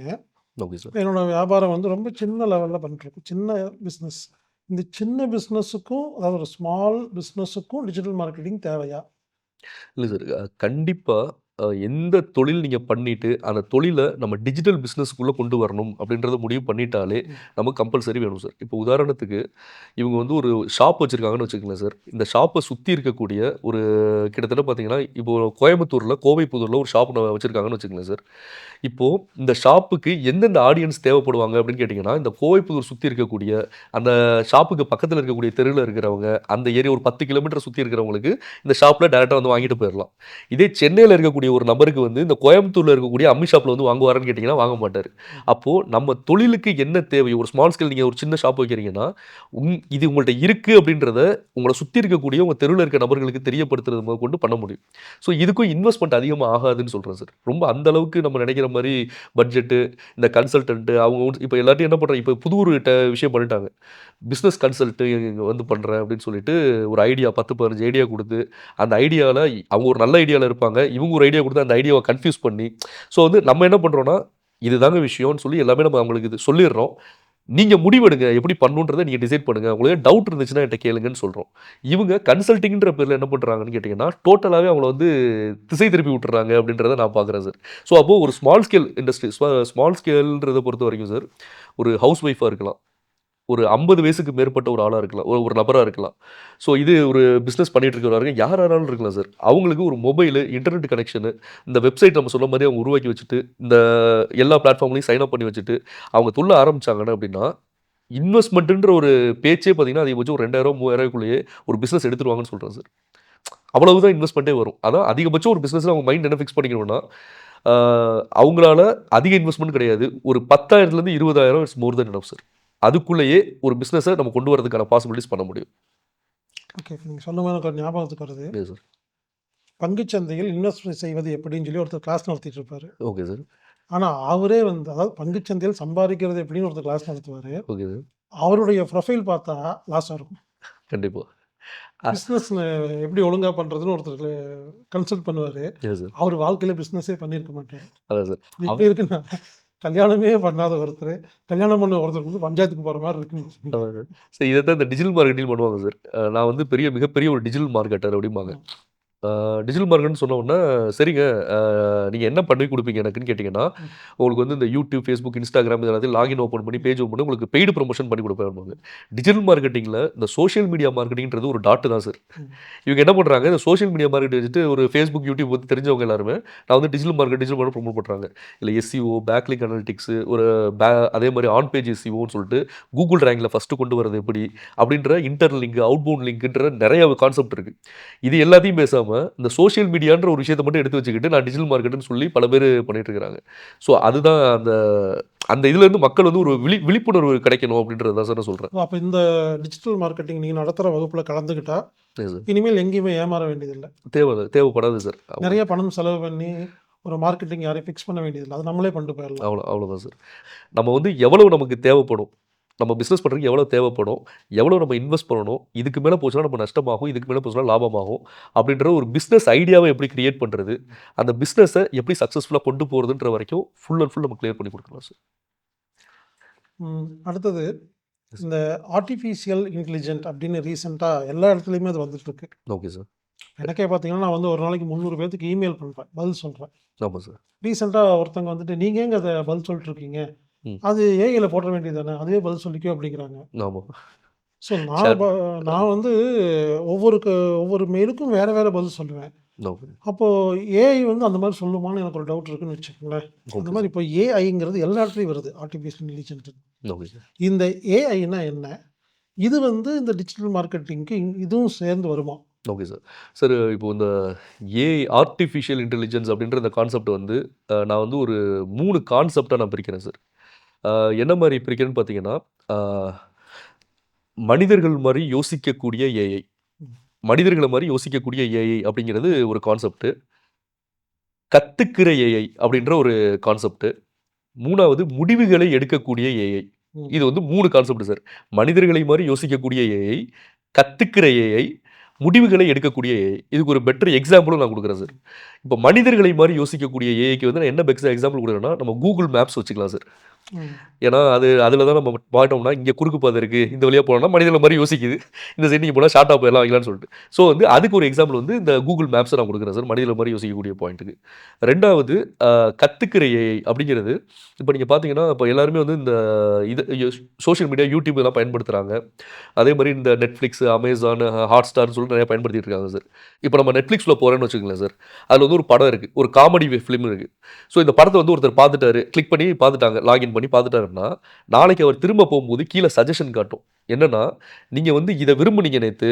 இதே மாரி நெறைய காமெடி படங்கள் இருக்கு. நீங்க இத பார்க்குறீங்களா?" அப்படின்னு சொல்லி கேட்கும். ஸோ அப்போ அது என்ன பண்ணுதுன்னு கேட்டீங்கன்னா, நம்மளோட டேட்டாவ நம்ம பண்ண செயல வச்சு அது என்ன பண்ணுது புரிஞ்சுக்குது. அப்போ நம்ம காமெடின்ற ஒரு விஷயத்த வந்து பார்த்தோம். இத வந்து என்ன பண்றோம், இது மாரி நெறைய இருக்குன்றத ஒரு காட்டுறோன்ற ஒரு முடிவு ஒரு கத்துக்குதுல்ல சார், நம்மளோட டேட்டாஸ வச்சு. இதே மாரி தான் என்ன பண்ணுவாங்கன்னா, நீங்க வந்து ஒண்ணுமே இல்ல சார். நம்ம Googleல ஆ ஏதோ ஒரு விஷயம் செர்ச் பண்றோம்னு வச்சுக்கங்களேன் சார். ஒரு ஷூ வந்து ஒரு Adidas ஷூ எனக்கு வேணும். இல்ல Nike ஷூ வந்து வேணும்னு சொல்லி நீங்க செர்ச் பண்ணீங்கன்னா, இல்ல செர்ச் பண்றீங்கன்னு வச்சுக்கங்களேன் சார். நீங்க Facebook அது நீங்க சம்மந்தம் இல்லாம Googleல தான் செர்ச் பண்ணியிருப்பீங்க. நீங்க Facebookல போனாலோ, YouTubeல போனாலோ அது என்ன வரும், உங்களுக்கு ஒரு 10 ஸ்வைப்புக்கு அப்புறம் அந்த ஷூ வந்து உங்களுக்கு காட்டும். ம். எப்படி காட்டும்னா, அது என்ன பண்ணுதுன்னு கேட்டீங்கன்னா, இவரு இத Googleல தேடுறாருன்னு நம்ம டேட்டாவ எடுத்துக்கிட்டு, இது எந்த ஷூவோட Adidas ஷூ வந்து எங்கெங்கலாம் சீப் அண்ட் பெஸ்ட்டா இருக்குன்றத நமக்கு கொண்டாந்து காட்டி நம்மள வாங்க வைக்கும். அப்போ இது கத்துக்க வைக்கக்கூடிய ஒரு கான்செப்ட்டா இருக்கு. இத விட இன்னும் அட்வான்ஸ்டா சொல்லணும்னா சார், ஒண்ணுமே இல்ல சார். நீங்க எனக்கு கால் பண்றீங்க. நான் உங்களுக்கு கால் பண்றேன் சார். கால் பண்ணி ஃபோன்ல நான் வந்து ஒரு மொபைல் வந்து வாங்கலாம்னு இருக்கேன்னு சொல்லி, ஒரு பிராண்ட் நம்பர் சொல்லி ஒரு மொபைல் நான் வாங்கலாம்னு இருக்கேன்னு உங்களுக்கு ஃபோன்ல தான் சார் சொல்லுவேன். ஃபோன்ல சொல்லுவேன். இது ஒரு 2 தடவ நான் ரிப்பீட் பண்றேன்னு வச்சுக்கங்களேன். நான் ஃபோன கட் பண்ணிட்டு, திரும்ப அந்த ஃபோன்ல ஸ்வைப் பண்ணும்போது, எனக்கு அந்த என்ன பிராண்ட் சொல்லணும், அந்த பிராண்ட் வந்து எனக்கு டிஸ்ப்ளே ஆகும் சார். ஸோ இந்த அளவுக்கு என்ன பண்ணுது, டேட்டாவ வாய்ஸாவும் எடுக்குது. நம்மளோட டெக்ஸ்ட் வாய்ஸ்ல நம்ம டெக்ஸ்ட் பண்றதையும் அது வந்து ரிசர்ச் பண்றதையும் எடுக்குது. இப்படி நம்ம டேட்டாவ எல்லாம் கலெக்ட் பண்ணி, அத வச்சு என்ன பண்ணிக்கும், இவங்கள வந்து இவங்க இப்படித்தான், இவங்க இன்ட்ரெஸ்ட் இதுதான், இவங்க டெமோகிராபிக்ஸ் இதுதான், இவங்க பிஹேவியர் இதுதான்றத அனலைஸ் பண்ணி, நமக்கு என்ன தேவைன்றத அது முடிவு பண்ணும். ஒரு படத்துல விவேக்குக்கு எல்லாரும் பேசுறதெல்லாம், நினைக்கிறதெல்லாம் கேட்கும் இல்லைங்களா? அது அ மாரி இதுக்கு எல்லாமே எல்லாத்துக்கும் தெரியும். எல்லாமே வரும் சார். இனிமேல் நம்ம ஒரு ஹோட்டல்ல போய் உட்கார்ந்தோம்னா, அதுவே வந்து மசால் தோசை வச்சுரும். நீ மசால் தோசை தான் சாப்பிடுவ, கரெக்ட். நீ காஃபி சாப்பிட மாட்ட, டீ தான் சாப்பிடுவ, சர்க்கரை கம்மியா போடுன்னு அதுக்கே தெரியும். அதான். அது வந்து நமக்கு என்னென்ன விஷயங்கள்லாம் நமக்கு என்னென்ன தேவைன்றத அத வந்து புரிஞ்சுக்கிட்டு, அது ஒரு ஸ்ட்ரக்சர் கிரியேட் பண்ணிக்குது சார். இத வந்து அல்காரிதம்னு சொல்றாங்க. அல்காரிதம், கோடிங் என்னாலும் வச்சுக்கிட்டாலும் கூட, அது என்ன முடிவு எடுக்குதுன்னா கத்துக்குது. அதாவது நம்ம டேட்டா வச்சு நம்ம யாருன்றத கத்துக்கிட்டு நமக்கு ஏத்த குடுக்குதுன்றது கத்துக்கிற ஏஐ சார். அடுத்தது முடிவுகளை எடுக்கக்கூடிய ஏஐ அப்படின்னு நான் சொன்ன கான்செப்ட். இவங்க யாருன்னு கேட்டீங்கன்னா, நம்ம ஒரு பெட்டர் எக்ஸாம்பிள் சொல்லணும்னா நம்ம மொபைல் ஃபோன் சார். மொபைல் ஃபோன்ல நம்ம ஃபிங்கர் பிரிண்ட் வச்சு லாக் வைக்கிறோம். ஃபேஸ் லாக் வைக்கிறோம். அப்ப இது என்ன பண்ணுதுன்னு கேட்டீங்கன்னா, இப்போ வந்து உங்க மொபைல்ல நீங்க ஃபிங்கர் பிரிண்ட் லாக் வச்சிருக்கீங்கன்னு வச்சுக்கோங்களேன் சார். நீங்க வைக்கும்போது அது என்ன டிசைட் பண்ணுதுனாங்க, இந்த ஃபிங்கர் பிரிண்ட்க்கான ஓனர் இவர் தான் சொல்லி டிசைட் பண்ணி உங்கள உள்ள அலோவ் பண்ணுது. ம். அப்ப அந்த இடத்துல ஒரு முடிவு எடுக்குது. இங்க நான் என்ன பண்றேன், நான் கொண்டாந்து வச்சேன்னா, "எப்பா நீங்க ஓனர் கிடையாது. உன்னையெல்லாம் உள்ள அலோவ் பண்ண முடியாதுன்னு" சொல்லி அந்த இடத்துல என்ன பண்ணுது, எனக்கு முடிவு எடுக்குது. ஒரு முடிவு வந்து டிசைட் பண்ணுது. ஸோ இதெல்லாம் வந்து முடிவுகள். இது வந்து செக்யூரிட்டி கேமரா, செக்யூரிட்டி சிஸ்டம், இந்த மாரி சிசிடிவி இந்த மாரி விஷயங்கள்லாம் மோஷன் கேப்சர்ன்னு சொல்லுவாங்க. நடக்கும்போது ஃபேஸ கேப்சர் பண்றது. இதெல்லாம் முடிவுகளை எடுக்கக்கூடிய ஏஐ அப்படின்ற கான்செப்ட் சார். 3 கணக்குல கான்செப்ட்ல இருக்காங்க. ஒண்ணு வந்து மனிதர்களை மாரி யோசிக்கக்கூடிய ஏஐ, கத்துக்கிற ஏஐ, இன்னொன்னு வந்து முடிவுகள் எடுக்கக்கூடிய ஏஐன்ற கான்செப்ட் சார். இதுல வந்து ரொம்ப மேஜர் ஆஃப் பாயிண்ட் என்னன்னு கேட்டீங்கன்னா, டைப்ஸ் ஆஃப் ஏஐ அப்படின்னு சொல்லி ஒரு கான்செப்ட் இருக்கு சார். அதுல வந்து ஒரு 3 பேர் வருவாங்க. யாருன்னா நேரோ AI, general AI, super AI அப்படின்னு சொல்லிட்டு. இதுல நேரோ ஏஐ அப்படின்றது நம்ம இப்ப சொன்னது தான் சார். நம்ம ஒரு முடிவுகள எடுத்து நம்ம சொல்ற ஒரு வேலைய திரும்ப திரும்ப செய்றதுன்றது இந்த ரோபோட் இந்த மாரி விஷயங்கள்லாம் பண்றது வந்து நேரோ ஏஐன்னு சொல்றாங்க சார். அடுத்து ஜெனரல் ஏஐ அப்படின்றது மனிதர்கள மாரியே யோசிக்கிறது வந்து ஜெனரல் ஏஐ அப்படின்றது. இது இன்னும் ரிசர்ச் வந்து முழுசா முடியல சார். இப்ப ChatGPT அது ஜெமினின்னு சொல்லிட்டு நெறைய விஷயங்கள் உள்ள கொண்டு வந்தாலும் அதுவும் ரிசர்ச் வந்து முழுசா முடியல. மனிதர்கள மாரியே யோசிக்கிறதுக்கான ரிசர்ச்சும் போயிட்டு இருக்கு. அடுத்து இந்த சூப்பர் ஏஐ அப்படின்றது தான் கொஞ்சம் டேஞ்சரான ஒரு விஷயம் சார். அதாவது மனிதர்கள மனிதரோட மூளைக்கு அப்பாற்பட்டு மனிதரோட மூளைய தாண்டி யோசிக்கக்கூடிய ஒரு ஏஐ வந்து கிரியேட் பண்ணியிருக்காங்க. இது முழுக்க முழுக்க இன்னும் ஆராய்ச்சியில தான் இருக்கு. இன்னும் வரல சார்.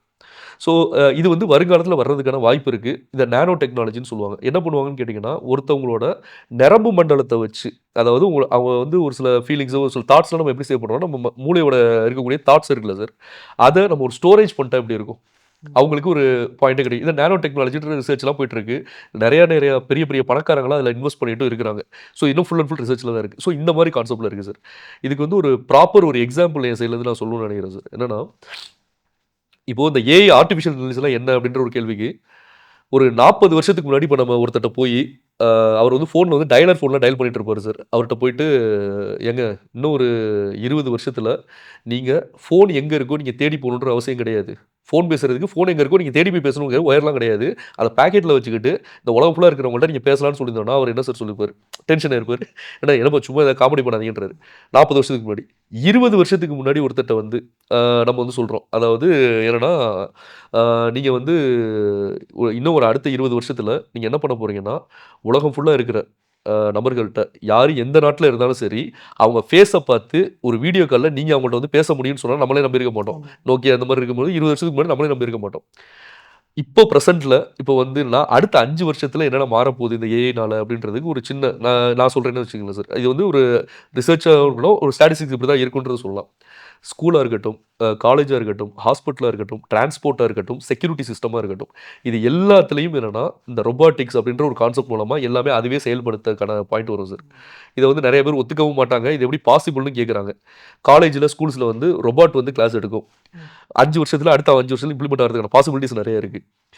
ஒரு ஹாஸ்பிட்டல்ல வந்து மைனர் சர்ஜரிலாம் இப்ப வெளிநாட்டுல யுஎஸ்லலாம் பண்ணிட்டு இருக்காங்க. மேஜர் சர்ஜரி பண்றதுக்கு டெவலப் பண்ணிட்டு இருக்காங்க. ஒரு சர்ஜரியும் என்ன பண்ணும்? பண்ணும். அப்போ டாக்டர்ஸ்லாம் என்ன கேட்பாங்கன்னு கேட்டீங்கன்னா, எப்பா ஒரு மனுஷன் ஒரு பேஷண்ட்டோட உணர்வுகளுக்கு மதிப்பு குடுத்து தான் என்ன பண்ண முடியும்? அத வந்து அவங்க புரிஞ்சு தான் பண்ண முடியும். ஒரு ரோபோட் வந்து எப்படிங்க பண்ண முடியும்னு கேட்கிறது, இப்பவும் மைனர் சர்ஜரி பண்ணிட்டு தான் இருக்காங்க. இந்த மாரி உருவாகுறாங்க. இது நமக்கு நல்லதாவும் நடக்கும். நாள பின்ன வந்து அகைன்ஸ்டாவும் போறதுக்கான பாசிபிலிட்டி இருக்கு. டிரான்ஸ்போர்ட்ன்னு வச்சுக்கிட்டீங்கன்னா சார், கார் வந்து இப்ப ஆளே இல்லாத கார வந்து உருவாக்கிட்டாங்க. உள்ள வந்து நம்ம எங்க போணும்னு டிசைட் பண்ணிட்டோம்னா, இந்த லேன்ல போணுமா? அடுத்த லேன்ல போணுமா? முன்னாடி வர காருக்கும் இந்த காருக்கும் எவ்வளோ டிஸ்டன்ஸ் வரும்னு சொல்லிட்டு, அதுவே கொண்டு போய் நம்மள இறக்கி விட்டுரும். ஆள் இல்லாத காரு, பறக்கிற கார் ரெடி பண்ணிட்டாங்க சைனால. ஸோ அப்போ செக்யூரிட்டி சிஸ்டம் இந்த இதெல்லாம் வச்சிருக்காங்கல்ல சார். என்னன்னா இந்த சூப்பர் மார்க்கெட் இதுக்கெல்லாம் வந்து ஒரு செக்யூரிட்டி வாட்ச்மேன் நம்ம எல்லா இடத்துலயும் பார்ப்போம். இனிமே வாட்ச்மேன் இருக்க மாட்டாரு. என்னன்னா ஒரு ரோபோட் தான் இருக்கும். சுத்திக்கிட்டே இருக்கும். யாராச்சும் வந்தாங்கன்னா, டக்குன்னு படம் அடிச்சு அவங்கள படம் எடுத்து போலீஸ் ஸ்டேஷனுக்கு அதுவே இன்ஃபார்ம் பண்ணி போலீஸே வர வச்சுரும். ம். ஸோ இப்போ எல்லாமே அடுத்த 5 வருஷத்துல இந்த மாரி மாறுறதுக்கான பாசிபிலிட்டி இருக்கு. இதோட அட்வான்டேஜ், டிஸ்அட்வான்டேஜ் மட்டும் சொல்லி முடிச்சிடுறேன் சார். இந்த ஏஐனால இருக்கக்கூடிய பயன்கள் அப்படின்னு சொல்லி கேட்டிங்கன்னா, நமக்கு வந்து டைம் வந்து சேவ் ஆகும். ம். தவறுகள் வந்து அதாவது ஹியூமன் எரர்ன்னு சொல்லுவாங்க. ஒரு சில விஷயங்கள வந்து ஒரு 10 பேக்கிங் பண்றோம் அப்படின்னா, ஒரு தவறு நடக்கும். தவறுகள் வந்து கம்மியாகும்ன்றது அட்வான்டேஜ். டிஸ்அட்வான்டேஜ்ன்னு சொன்னோம்னா, நெறைய பேருக்கு வேல போறதுக்கான பாசிபிலிட்டீஸ் இருக்கு சார். ஏன்னா, ஒரு டிசைன் வந்து சார், ஒரு டிசைனர் இருக்காரு. அவர் ஒரு டிசைன் பண்றாருன்னா, அந்த டிசைன் பண்றதுக்கு ஒரு 1/2 மணி நேரத்துலேருந்து 1 மணி நேரம் எடுத்துக்குவாரு. உங்களுக்கு என்ன வேணும்னு நீங்க குடுத்தீங்கன்னா, அடுத்த 15 செகண்ட்ல அந்த டிசைன் குடுத்துருது சார், இப்போ. ஸோ, அப்போ ஒரு வீடியோ எடிட்டரு கஷ்டப்படுவாரு. ஒரு மியூசிக் சார், இப்போ ரீசென்ட் டைம்ல ஒரு வேர்ல்டு ஃபேமஸான ஒரு மியூசிக்கு. இத ஏஐ வந்து ஒரு 15 நிமிஷத்துல அந்த மியூசிக் ஜெனரேட் பண்ணி குடுத்துச்சு. அத 2,00,00,000 பேர் பார்த்துருக்காங்க. ஸோ, அப்போ மியூசிக் டைரக்டரா இருக்கட்டும், இவங்கன்னு சொல்லிட்டு என்னோட வேலை வாய்ப்புகள் பறிபோகும். இதுக்கு என்னோட சஜஷன் வந்து என்னன்னு நான் சொல்றேன்னு கேட்டீங்கன்னா, ஒரு டிசைனராவே இருக்கட்டும், ஒரு Photoshopஓ, ஒரு Corel Drawஓ அவங்க வந்து ஒரு ஒரு சாஃப்ட்வேர்ல ஒர்க் பண்ணட்டும். அவங்க இந்த ஏஐயும் சேர்த்து தெரிஞ்சுக்கிட்டு, என்னென்ன டெக்னாலஜி இருக்குன்றத தெரிஞ்சுக்கிட்டு, அதையும் இவங்க இம்ப்ளிமெண்ட் பண்றத தெரிஞ்சுக்கிட்டாங்கன்னா, ஃபியூச்சர்ல அவங்க சப்போர்ட்டிவா இருக்கும் அப்படின்றது தான் நான் சொல்றேன் சார். ஸோ, இதுதான் ஏஐ பத்தின என்னோட விஷயங்கள் sir. Vision sir. So AI மூலமா நல்ல விஷயங்கள் இருக்கு, கெட்ட விஷயங்கள் இருக்கு. கெட்ட விஷயங்களும் இருக்கு சார். நாம அத சரியா பயன்படுத்தணும். ஆமா சார். அதுல ரொம்ப முக்கியமான விஷயம் என்னன்னா, இந்த ஏஐ வந்து எல்லா நேரமும் நமக்கு வந்து உண்மையான பதில் நம்ம ஒரு கேள்வி கேட்டோம்னா, உண்மையா தான் பதில் சொல்லுமான்னு கேட்டீங்கன்னா, ஆ. 100% பண்ணாது. அது வந்து அது 100% சொல்லுன்றது யாராலயும் உத்தரவாதம் குடுக்க முடியாது. அத தயாரிச்சவங்களாலயும் உத்தரவாதம் குடுக்க முடியாது சார். ஒரு சஜஷனா எடுத்துக்கலாம். ஆமா சார். ஒரு சஜஷன் எடுத்துக்கணும். அதுக்கப்புறம் நாம முடிவு பண்ணணும். இப்போ ஆமா. Google மேப்ல கூட ஆமா சார். நம்ம ஒரு வழி கேட்டா அது சொல்லுது. ஆமா சார். ஆனா ஜூம் பண்ணி பார்க்கும்போது நமக்கே தெரியுது தப்பா சொல்லுது அப்படின்ட்டு. கரெக்ட். அந்த மாரி. அது வந்து எப்படி இருந்தாலும் மாறி போகும் சார். இதனால அதாவது ரொம்ப தெளிவா சொல்லணும் சார். ஏஐ நமக்கு அடிமையா இருக்கணுமே தவிர்த்து, நம்ம ஏஐக்கு அடிமையா போயிறக்கூடாது. அப்படின்றது தான் யூஸ் பண்ணலாம் சார். அவங்க வந்து யூஸ் பண்ண என்ன ஆயிரும், பல பேர் அடிக்ட் ஆயிட்டாங்க சார். இப்பவே வந்து பார்த்தீங்கன்னா, சின்ன குழந்தைங்க வந்து எல்லாருமே மொபைல் ஃபோன்ஸ வச்சு வச்சு ரொம்ப அதுக்கு வந்து ரொம்ப அடிக்ட் ஆகி அந்த மனநிலைக்கு வந்துடுறாங்க. அவங்களால மத்த ஒரு நார்மலா ஓடி ஆடி விளையாடக்கூடிய அந்த ஃபோக்கஸும் பண்ண முடியல. ஸோ, அப்போ எதுவா இருந்தாலும் பேரண்ட்ஸும் அத கண்ட்ரோல் எடுத்துக்கணும். இவங்களும் என்ன பண்ணக்கூடாதுன்னா, அந்த ஏஐ வந்து கரெக்ட்டா பயன்படுத்திட்டு, அத வந்து நம்ம கண்ட்ரோல்லயே வச்சுக்கணும் அப்படின்றது ஒரு தாழ்மையான என்னோட வேண்டுகோள் சார். அப்ப இனிமேல் லேட்டஸ்ட்டா வர எல்லா மெத் அ புதுமைகளையும் இல்ல சார். தெரிஞ்சு வச்சிருக்கணும். ப்ராப்பரா யூஸ் பண்ணணும். ப்ராப்பரா யூஸ் பண்ணணும் சார். அதுக்கு நமக்கு கத்துக்க வேண்டியது இருக்கு. கண்டிப்பா. இல்லன்னா மாட்டிக்குவோம். இல்ல இதையும் நம்ம அந்த கிளாஸ்ல அதாவது சொல்லிருக்கோம் நம்ம சார். வந்து ஒரு லேட்டஸ்ட் டெக்னாலஜி பயன்படுத்தாம இருந்தாலும் எஸ். நமக்கு முன்னேற முடியல. கண்டிப்பா. தவறான முறையில அடிக்ஷனா பயன்படுத்தினாலும் ஆமாங்க. மாட்டிக்கிறோம். ஸோ இனிமேல் எல்லா டெக்னாலஜியும் ப்ராப்பரா யூஸ் பண்ணணும். கண்டிப்பா. வாட்ஸ்அப்பே வச்சிருக்கிறோம்னா, எஸ். வாட்ஸ்அப்ப ப்ராப்பரா யூஸ் பண்ணா நம்ம வந்து நல்லபடியா இருக்கலாம். கரெக்ட். வாட்ஸ்அப்ல தேவையில்லாத மெசேஜ் வந்து நம்ம டைம் வேஸ்ட் பண்ணிட்டு இருந்தா, நம்ம டைம் வேஸ்ட் ஆகும். அந்த மாரி எல்லாமே கரெக்ட் சார். ஒழுங்கு பண்ணணும் அப்படிங்கிறேன். கண்டிப்பா சார். ஸோ இதுதான் இதோட மேஜர் பாயிண்ட் சார். சரியா யூஸ் பண்ணா சரியா நடக்கும். அப்படின்றது தான் சார். சரிங்க. இப்ப அடுத்து வந்துங்க, ஒரு வியாபாரி ஓகே சார். தனது வாடிக்கையாளரை எப்படி ஹேண்டில் பண்ணணும்? அதாவது ஒரு பிசினஸ்மேன் ஒரு கஸ்டமர ம். ஹேண்டில் பண்றதுக்குன்னு சில மெத்தட்ஸ் வச்சிருக்கீங்களா? Okay sir. சார் இது வந்து பொதுவான ஒரு விஷயம் இருக்கு சார். இத வந்து சேல்ஸ் சைக்காலஜி அப்படின்னு சொல்லுவாங்க சார். ம். இது வந்து சேல்ஸ் சைக்காலஜின்றது என்னன்னு கேட்டீங்கன்னா, ஒருத்தர் வந்து பார்த்தானாலே உங்களுக்கு என்ன பண்ணிரும், இந்த கஸ்டமர் எப்படிப்பட்ட கஸ்டமர்ன்றத நீங்க புரிஞ்சுக்க முடியும் சார் நம்மளால. ஸோ, அப்போ அவங்கள எப்படி ஹேண்டில் பண்ணணும் அப்படின்ற இந்த சேல்ஸ் சைக்காலஜின்றது ஒரு பெரிய கான்செப்ட் சார் இது. ம். ஸோ, அதையும் இந்த கிளாஸ்ல ஒரு செஷனாவே நான் குடுத்துருக்கிறேன். சேல்ஸ் சைக்காலஜிய பத்தியும் சொல்லியிருக்கிறேன். ஸோ, அத பத்தின ஒரு சின்ன ஒரு எக்ஸாம்பிள் சும்மா ஹிண்ட் அவங்களுக்கு வந்து அது சேல்ஸ் சைக்காலஜினா என்னன்றது தெரிஞ்சுக்கிறதுக்காக நான் சொல்றேன் சார். இப்போ வந்து கஸ்டமர்ன்னு பார்த்தாங்கன்னா, கிட்டத்தட்ட நான் சொன்ன மாரி தமிழ்நாட்டுல 7,79,00,000 பேர் இருக்கிறாங்க. ஸோ, இந்த 7,79,00,000 பேரையும் ஒரு 5 டைப்ல நம்ம கொண்டு வந்துர முடியும் சார். இதுதான் சேல்ஸ் சைக்காலஜி. ஸோ, இது எப்படின்னா sir, logical customer, logical buyer, emotional buyer, impulsive customer, discount seeker, value seeker அப்படின்னு சொல்லிட்டு இந்த 7,79,00,000 பேரையும் ஒரு 5 டைப்புக்குள்ள நம்ம கொண்டு வந்துர முடியும் சார். இத பத்தி ஒரு சின்ன ஹிண்ட் மாரி. ஏன்னா அவங்களுக்கு ஒரு இன்ட்ரெஸ்ட் கிரியேட் ஆகணுன்றதுக்காக நான் அத சொல்றேன். இப்போ லாஜிக்கல் கஸ்டமர் அப்படின்னா சார், அவர் வந்து ஒரு பொருள ஒரு ஒரு ஷாப் நம்ம வச்சிருக்கோம்னு வச்சுக்கோங்களேன் சார். இப்போ வந்து லாஜிக்கல் கஸ்டமர் உள்ள வராரு. அவர் என்ன பண்ணுவாருன்னு கேட்டீங்கன்னா, பொருள பார்த்த உடனே ஆராய்ச்சி பண்ணுவாரு சார். அதாவது இந்த பொருள வந்து எப்படி இப்படி வந்துச்சு? இந்த பொருள் மூலப்பொருள் கலந்திருக்காமே! இந்த மூலப்பொருள் வந்து இதெல்லாம் கரெக்ட்டா கலந்திருக்காங்களா? வச்சிருக்காங்களான்னு ரொம்ப ஆராய்ச்சி பண்ணிட்டே இருப்பாரு. இவர் முடிவெடுக்கிறதுக்கு ரொம்ப லேட் ஆகும். ஸோ இவர எப்படி ஹேண்டில் பண்ணணும் அப்படின்றத நம்ம கிளாஸ்ல வந்து என்ன பண்ணியிருக்கோம், சஜெஸ்ட் பண்ணியிருக்கோம். ஸோ அடுத்து எமோஷனல் பையர்ஸ். எமோஷனல் பையர்ன்றது நம்ம மேல நம்பிக்கைய வச்சு வாங்குறவங்க சார். நம்ம நம்ம மேலயும், நம்ம ப்ராடக்ட் மேலயும் ஒரு ஒரு அவங்கள்ட்ட ஒரு கனெக்ட் இருந்துகிட்டே இருக்கும். நம்பிக்கை தன்மைத்துவமா வாங்குறவங்க வந்து எமோஷனல் பையர்ஸ். அடுத்து இம்பல்சிவ் கஸ்டமர். இது எல்லா சேல்ஸ் பிசினஸ் மேனும் விரும்புவாங்க இவங்க. இம்பல்சிவ் கஸ்டமர்ஸ்னா போவாரு, ஷாப்புக்குள்ள வருவாரு. பணத்த பத்தி எத பத்தியும் யோசிக்க மாட்டாரு. எவ்வளோங்க ரேட்டு? ரூ. 400 எவ்வளோங்க ரேட்டு? ரூ. 1000 குடுங்க அப்படின்னு சொல்லிட்டு எத பத்தியும் யோசிக்க மாட்டாரு. டக்குனு காசு கொடுத்து வாங்கிட்டு வருவாரு. எத பத்தியும் யோசிக்க இவரு இம்பல்சிவ் கஸ்டமர். அடுத்தது டிஸ்கவுண்ட் சீக்கர் சார். ஸோ இவங்க என்ன பண்ணுவாங்கன்னு கேட்டிங்கன்னா, நீங்க வந்து இன்னைக்கு வந்து ஒரு பொருள் வந்து ரூ. 100 இந்த வடிவேல் படத்துல வர மாரி சார். ரூ. 10 அப்டின்னா ரூ. 6 அப்படின்ற மைண்ட் செட்ல இருப்பாங்க. எந்த பொருள் எத வாங்குனாலும் அவங்க டிஸ்கவுண்ட் எதிர்பார்த்துக்கிட்டே இருப்பாங்க. நீங்க வந்து போன தடவ வந்திருப்பாங்க. நீங்க ரூ. 10 பொருள வந்து நீங்க ரூ. 8 குடுத்துருப்பீங்க. டிஸ்கவுண்ட்ல வாங்கிட்டு போயிருவாங்க. அடுத்த டைம் வரும்போது அவங்க என்ன கேட்பாங்கன்னு கேட்டீங்கன்னா, அந்த ரூ. 8 தான் எனக்கு குடுக்கணும்னு சொல்லுவாங்க. ரூ. 8 அத ரூ. 7 குறைக்க முயற்சி பண்ணுவாங்க. இவங்க எந்த பொருள் எடுத்தாலும் டிஸ்கவுண்ட் பண்ணுவாங்க. அவங்கள எப்படி ஹேண்டில் பண்ணணும் அப்படின்றது. இன்னொன்னு வேல்யூ சீக்கர்ஸ். நம்ம குடுக்குற பணத்துக்கு இது வந்து ஒர்த்தான பொருளா? அ பொருளோட குவான்டிட்டி எவ்வளோ இருக்கு? எப்படின்னு சொல்லிட்டு நம்ம குடுக்குற பணத்துக்கு இது தகுந்த பொருளா? இது லாஜிக்கல் பேர்ன்றது வேற டிஃபரெண்ட்டு. இவர் வந்து இந்த வேல்யூ சீக்கர்ன்றவரு பணத்துக்கு முக்கியத்துவம் குடுத்து வாங்கக்கூடிய நபரா இருப்பாங்க. ஸோ இந்த மாரி இவங்க எல்லாரையும் எப்படி ஹேண்டில் பண்ணணுன்றது தான் சேல்ஸ் சைக்காலஜின்ற ஒரு பெரிய கான்செப்ட். ஸோ அதையும் நம்ம என்ன பண்ணியிருக்கோம், இந்த கிளாஸ்க்குள்ள நம்ம கொண்டு வந்திருக்கோம் சார். இதே மாரி ஒரு ஸ்டாஃப் எப்படி ஹேண்டில் பண்றது? அ கஸ்டமர மட்டும் இல்ல சார். சப்ளையர்ன்றவர் நம்மள்ட்ட பொருள் குடுக்குறவரு. டிஸ்ட்ரிபியூட்டர் அப்படின்றது நம்மள்ட்ட இருந்து பொருள வாங்குறவரு. கஸ்டமர்ன்றவங்க நம்மள்ட்ட பொருள் வாங்குறவங்க. அத தாண்டி நம்ம ஒரு கடை வச்சிருக்கோம் அப்படின்னா, நம்ம ஸ்டாஃப்லாம் எப்படி மெயின்டெயின் பண்ணணும்? ஸோ அவங்கள்ட்ட எப்படி நம்ம வந்து நடந்துக்கணும்? அப்படின்ற அந்த விஷயம் எல்லாமே இந்த கிளாஸ்ல வந்து நம்ம என்கேஜ் பண்ணியிருக்கோம் சார். இப்போ தாங்க Gmail, phone, Instagram, yes sir. ஃபேஸ்புக்கெல்லாம் வந்திருக்குங்க. Yes sir. நானெல்லாம் முதல்ல எனக்கு தெரிஞ்ச விஷயத்த கொண்டு போய் சேர்த்துறக்கு அப்போ எதுவுமே இல்ல. உண்ம. அப்போ வந்து நீங்க டிஜிட்டல் மார்க்கெட்டிங் சொல்றீங்க. நான் ரைட். வந்து எனக்கு தெரிஞ்சு நோட்டீஸ் மார்க்கெட்டிங். Right sir. ஒண்ணே ஒண்ணு தாங்க தெரியும். நோட்டீஸ் அடிப்பேன். ம். Gandhipuram bus stand, RS Puram Gandhi park, okay sir. Pollachi bus stand, okay sir. Tiruppur bus stand, Mettupalayam bus stand. இதான் ட்ரெடிஷனல் மார்க்கெட்டிங் சார். போய் நிப்பேன். ரோட்ல போற நோட்டீஸ் குடுப்பேன். Yes sir. அப்புறம் நோட்டீஸ்ல வந்து ஒரு ரப்பர் பேண்ட் வச்சு ஒரு பின் அடிச்சுக்குவேன்.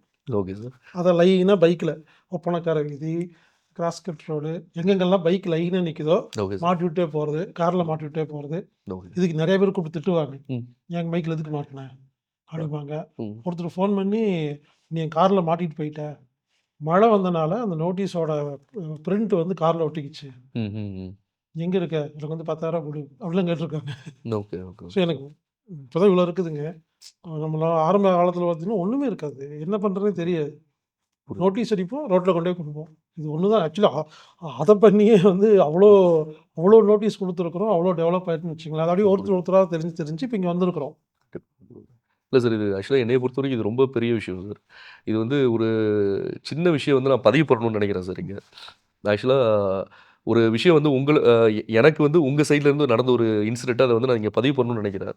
ஸோ நான் ஏன் வந்து இப்போ ஆக்சுவலா நான் உங்களோட ஃபாலோவர் தான் சார். நான் நெறைய விஷயங்கள் உங்க 90 டேஸ் வீடியோஸ் எல்லாமே நான் பார்த்துருக்கிறேன். எல்லா விஷயம் நான் வந்து ஃபாலோ பண்ணியிருக்கிறேன். அம்மிக்கான ஆட்ஸும் நான் என்ன பண்றேனோ பண்ணி குடுத்துருக்கிறேன். ஒரு சில விஷயங்களும் நான் ரெடி பண்ணி குடுத்துருக்கேன். ஸோ எனக்கு வந்து ரொம்ப ஒரு கனெக்ட் ஆனது அப்படின்னு கேட்ட விஷயம் வந்து என்னன்னா சார், ஒரு டைம் வந்து நாங்க ஃபர்ஸ்ட்டு டிஜிட்டல் மார்க்கெட்டிங் வந்து உங்களுக்கு நான் பண்ணி குடுக்குறேன்னு சொல்லி உள்ள வரும்போது, என்ன ஆயிடுச்சு, நான் வந்து எல்லாமே எடுத்து நம்ம பண்ணலாம் சார்ன்னு சொல்லிட்டு, உங்கள அடுத்த கட்டத்துக்கு நம்ம ப்ரமோஷன் பண்ணி கொண்டு போலாம் சார்ன்னு சொல்லி பிளான் பண்ணிட்டு, ஆடியன்ஸ் வரணும்னு பண்ணிட்டு இருந்தோம். அப்போ யூடியூப் வந்து திடீர்னு ஹேக் ஆயிடுச்சு சார். ஒரு 2 வருஷத்துக்கு முன்னாடி. ஸோ அப்போ எனக்கு என்னன்னா ஒரே டென்ஷன் ஆயிடுச்சு. ஏன்னா, அதில அவ்வளோ பேர நம்ம உள்ள கொண்டு வந்திருக்கோம். ஒரு 10,00,000 பேர் இப்போ உள்ள வந்திருக்காங்க. திடீர்னு பார்த்தா ஹேக் ஆயி போச்சு. எங்கேயோ ஒரு இடத்துலேருந்து ஹேக் ஆயி போச்சு. இத வந்து நம்ம என்ன பண்ணணும், சரி பண்றதுக்கு எப்டி இருந்தாலும் டைம் எடுக்கும். ஸோ இத நம்ம எப்படி கன்வே பண்றது அப்படின்றது எனக்கு தெரியல சார். ஸோ அப்ப நான் என்ன பண்ணேன், ஸ்ரீனிவாசன் சாருக்கு வந்து என்ன பண்ணேன், ஃபோன் பண்ணேன். ஃபோன் பண்ணிட்டு, "சார் இந்த மாரி யூடியூப் சேனல் வந்து ஹேக் ஆயிடுச்சு சார்" அப்படின்னோனே, "சரி ஓகேண்ணா" அப்படின்னு கட் பண்ணிட்டாரு. நான் உண்மையிலேயே கரெக்ட்டா தான் சொன்னேனா? இல்ல அவர் எதுவும் தப்பா புரிஞ்சுக்கிட்டாரா? அப்படின்றது எனக்கு தெரியல சார். எனக்கு என்னன்னா, சரி பாஸ்கர் சார நம்ம எப்படி ஹேண்டில் பண்ண போறோம்? ஏன்னா இந்த மாரி ஒரு பெரிய பெரிய விஷயம் நடந்துருச்சு. இத எப்படி ஹேண்டில் பண்ண போறோம் அப்படின்ட்டு, சரின்னு சொல்லிட்டு ஒரு சின்ன ஒரு பிரஷர் இருந்துகிட்டே இருந்துச்சு சார் மைண்ட்ல. அப்போ உங்க கால் வந்துச்சு. வந்தோனே, நீங்க அப்ப என்ட்ட பேசும்போது என்ன சொன்னீங்கன்னா, ஆக்சுவலா சார் இது வந்து என்னால மறக்கவே முடியாத ஒரு இன்சிடென்ட் என்னோட லைஃப்ல. என்னன்னா, ஒருத்தரு ஒரு சேனல வந்து 20 வருஷத்துக்கு முன்னாடி ஒரு யூடியூப் சேனல உருவாக்கி, அதுல ஒர்க் பண்ணி, வீடியோஸ் போட்டு, ரொம்ப கஷ்டப்பட்டு அந்த சேனல டெவலப் பண்ணி இவ்வளோ தூரம் ஒருத்தர் கொண்டு வந்திருக்காரு. 20, 15 வருஷமா ஒருத்தர் கொண்டு வந்திருக்காரு. அந்த சேனல் ஒரே நிமிஷத்துல ஹேக் ஆயி போச்சு. ஒரு இஷ்யூ ஆயி போச்சு. ஒரு டெக்னிக்கல் இஷ்யூனால அப்படி ஆயிப்போச்சு. யாரா இருந்தாலும் ஒரு எக்ஸ்ட்ரீம் கோவத்துக்கு போவாங்க சார். அட்லீஸ்ட் "எப்பா பார்த்து நீங்க யூஸ் பண்ண தெரியாதாப்பா?" அப்படின்ற ஒரு வார்த்தையாச்சும் கேட்பாங்க. இது வந்து நார்மலா நடக்கக்கூடிய விஷயம் சார். எனக்கு ஃபோன் பண்ணோனே, "நீங்க எனக்கு ஃபோன் பண்ணீங்க சார். இது உங்களுக்கு ஞாபகம் இருக்கான்னு தெரியல. ஏன்னா 2 வருஷத்துக்கு முன்னாடி நடந்தது." ஃபோன் பண்ணிட்டு, "அ வாழ்க வளமுடன் சாய்" அப்படின்னு சொன்னீங்க. சொன்னேன், என்ன சாய் கால் பண்ணியிருந்தீங்க?" "நான் தான் கால் பண்ணியிருந்தேன். நீங்க திரும்ப கால் பண்ணீங்க." "அ சார் இந்த மாரி யூடியூப் சேனல் வந்து ஹேக் ஆயிடுச்சு சார்." இந்த மாரி சொன்னோனே, அப்ப நீங்க என்ன வார்த்தை சொன்னீங்கன்னா, "அ ஓகே பரவால்ல. ஒன்றும் பிரச்சனை இல்லை, சரி பண்ண முடியும்ல அப்படின்னாங்க. சரி பண்ண முடியும் சார் அப்படின்னா, எனக்கு உங்கள் மேலே நம்பிக்கை இருக்குது சார், நீங்கள் பண்ணிடுவீங்க, நீங்கள் பார்த்துக்குங்க அப்படின்ட்டு அந்த விஷயத்தில் ஒரு அதாவது சார் ஒரு சின்ன ஒரு ஸ்பேஸ் கூட கொடுக்கல. கோவமா இருக்கும்போது அட்லீஸ்ட் என்ன பண்ணுவாங்கன்னா, ஒரு ஸ்பேஸ் ஆச்சும் குடுப்பாங்க. ஒரு டென்ஷன் ஆவாங்க. எதுவுமே இல்லாம அந்த விஷயம் எனக்கு சொன்னது வந்து எனக்கு ரொம்ப கனெக்ட் ஆயிடுச்சு சார். அந்த இடத்துல பதிவு பண்ணணும் அப்படின்ற ஒரு விஷயம் தான். அப்போ வந்து அப்பதான் நான் நெனச்சேன், இவங்க என்ன அதாவது அது எப்படி சொல்றதுன்னு எனக்கு தெரியல சார். ஒ ஒரு சந்தோஷம் அப்படின்ற ஒரு விஷயமா இருந்தாலும் சரி, ஒரு பிரச்சனை அப்படின்ற ஒரு விஷயமா இருந்தாலும் சரி, ஒரு கோவம் அப்படின்ற விஷயமா இருந்தாலும் சரி, எல்லாத்தையும் எப்படி இப்படி ஹேண்டில் பண்றீங்க அப்படின்ற ஒரு விஷயத்த தெரிஞ்சுக்கணும்ன்றதுக்காகவே, நான் என்ன பண்ணேன், நெறைய விஷயங்கள் உங்கள பத்தின நெறைய பழைய வீடியோஸ்லாம் எடுத்து பார்க்க ஆரம்பிச்சேன் சார். ஸோ இது வந்து என் சைட்லருந்து பதிவு பண்ணக்கூடிய ஒரு விஷயம் சார். நீங்க கேட்குற கேள்விக்கு பதில் என்னன்னாங்க, எஸ் சார். இப்போ வந்து இப்போ வந்து ஒரு ஒரு பெரிய ஒரு இப்போ அம்பானியோட பையன்னு வச்சுக்கங்களேன். Yes sir. அவர் பொறக்கும்போது அம்மனுடைய பையன். ஆமா. அப்ப அவரோட மைண்ட் வேற மாரி இருக்கும். ரைட். இப்போ ஒரு டைரக்டருடைய பையங்கும்போது, அப்போ வந்து வேற மாரி இருக்கும். ஆமா. இதே வந்து இப்போ ஒரு நடிகர் சூர்யா எடுத்துக்கங்களேன். ம். அவரு பணக்காரரும் கிடையாது, அவருக்கு பேக்ரவுண்டும் கிடையாது. அவரு ஒரு 500 படத்துக்கு அசிஸ்டன்ட்டா இருந்து வந்திருக்காரு இல்லைங்களா? ஆமா. அப்போ அவருக்கு அந்த வேல்யூ தெரியும் இல்லையா? இங்க வந்து அந்த மாரி நாங்க வந்து அ தர தரையிலிருந்து இறங்கி ஒர்க் பண்ணி வந்திருக்கிறோம். நான் அப்போ எவ்வளவோ பார்த்தாச்சுன்னு வச்சுக்கங்களேன். நான் ஓகே அடுத்து என்ன பண்ணணும்? அப்படிங்கிற மாரி. இந்த அ பாஷா படத்துல நினைக்கிறேன். ஒரு சீன் ரஜினி உட்கார்ந்திருப்பாரு. ஓகே. "பாஷா பாய் ம். உங்க காம்ப்ளெக்ஸ்ல பாம்பு வச்சுட்டாங்கன்னு வைக்கட்டும்" அப்படிம்பாரு. இல்ல சார். அன்னைக்கு நடந்தது இப்படி தான் ஓகே சார். "பாஷா பாய் உங்க பில்டிங்ல பாம்பு வச்சுட்டாங்க வைக்கட்டும்" பாரு. அந்த மாரி கீழ இருந்து ஓகே. வந்தவங்களுக்கு அது அது தெரியுங்கிறேன். ரைட் ஒரு சார். இன்னொன்னு கான்ஃபிடென்ட். ம். நம்ம நல்ல காரியம் பண்ணியிருக்கிறோம். பெர்ஃபெக்ட்டா போயிருக்கிறோம். ஸோ கண்டிப்பா ரிலீஸ் ஆகும் அப்படிங்கிற ஒரு நம்பிக்கை. ஒருவேள ஆகலனாலும் மறுபடியும் ஒர்க் பண்ண தயாரா இருக்கிறோங்கிறது. கண்டிப்பா சார். பெரிய விஷயம் சார். அத என் சைட்ல பதிவு பண்றேன்.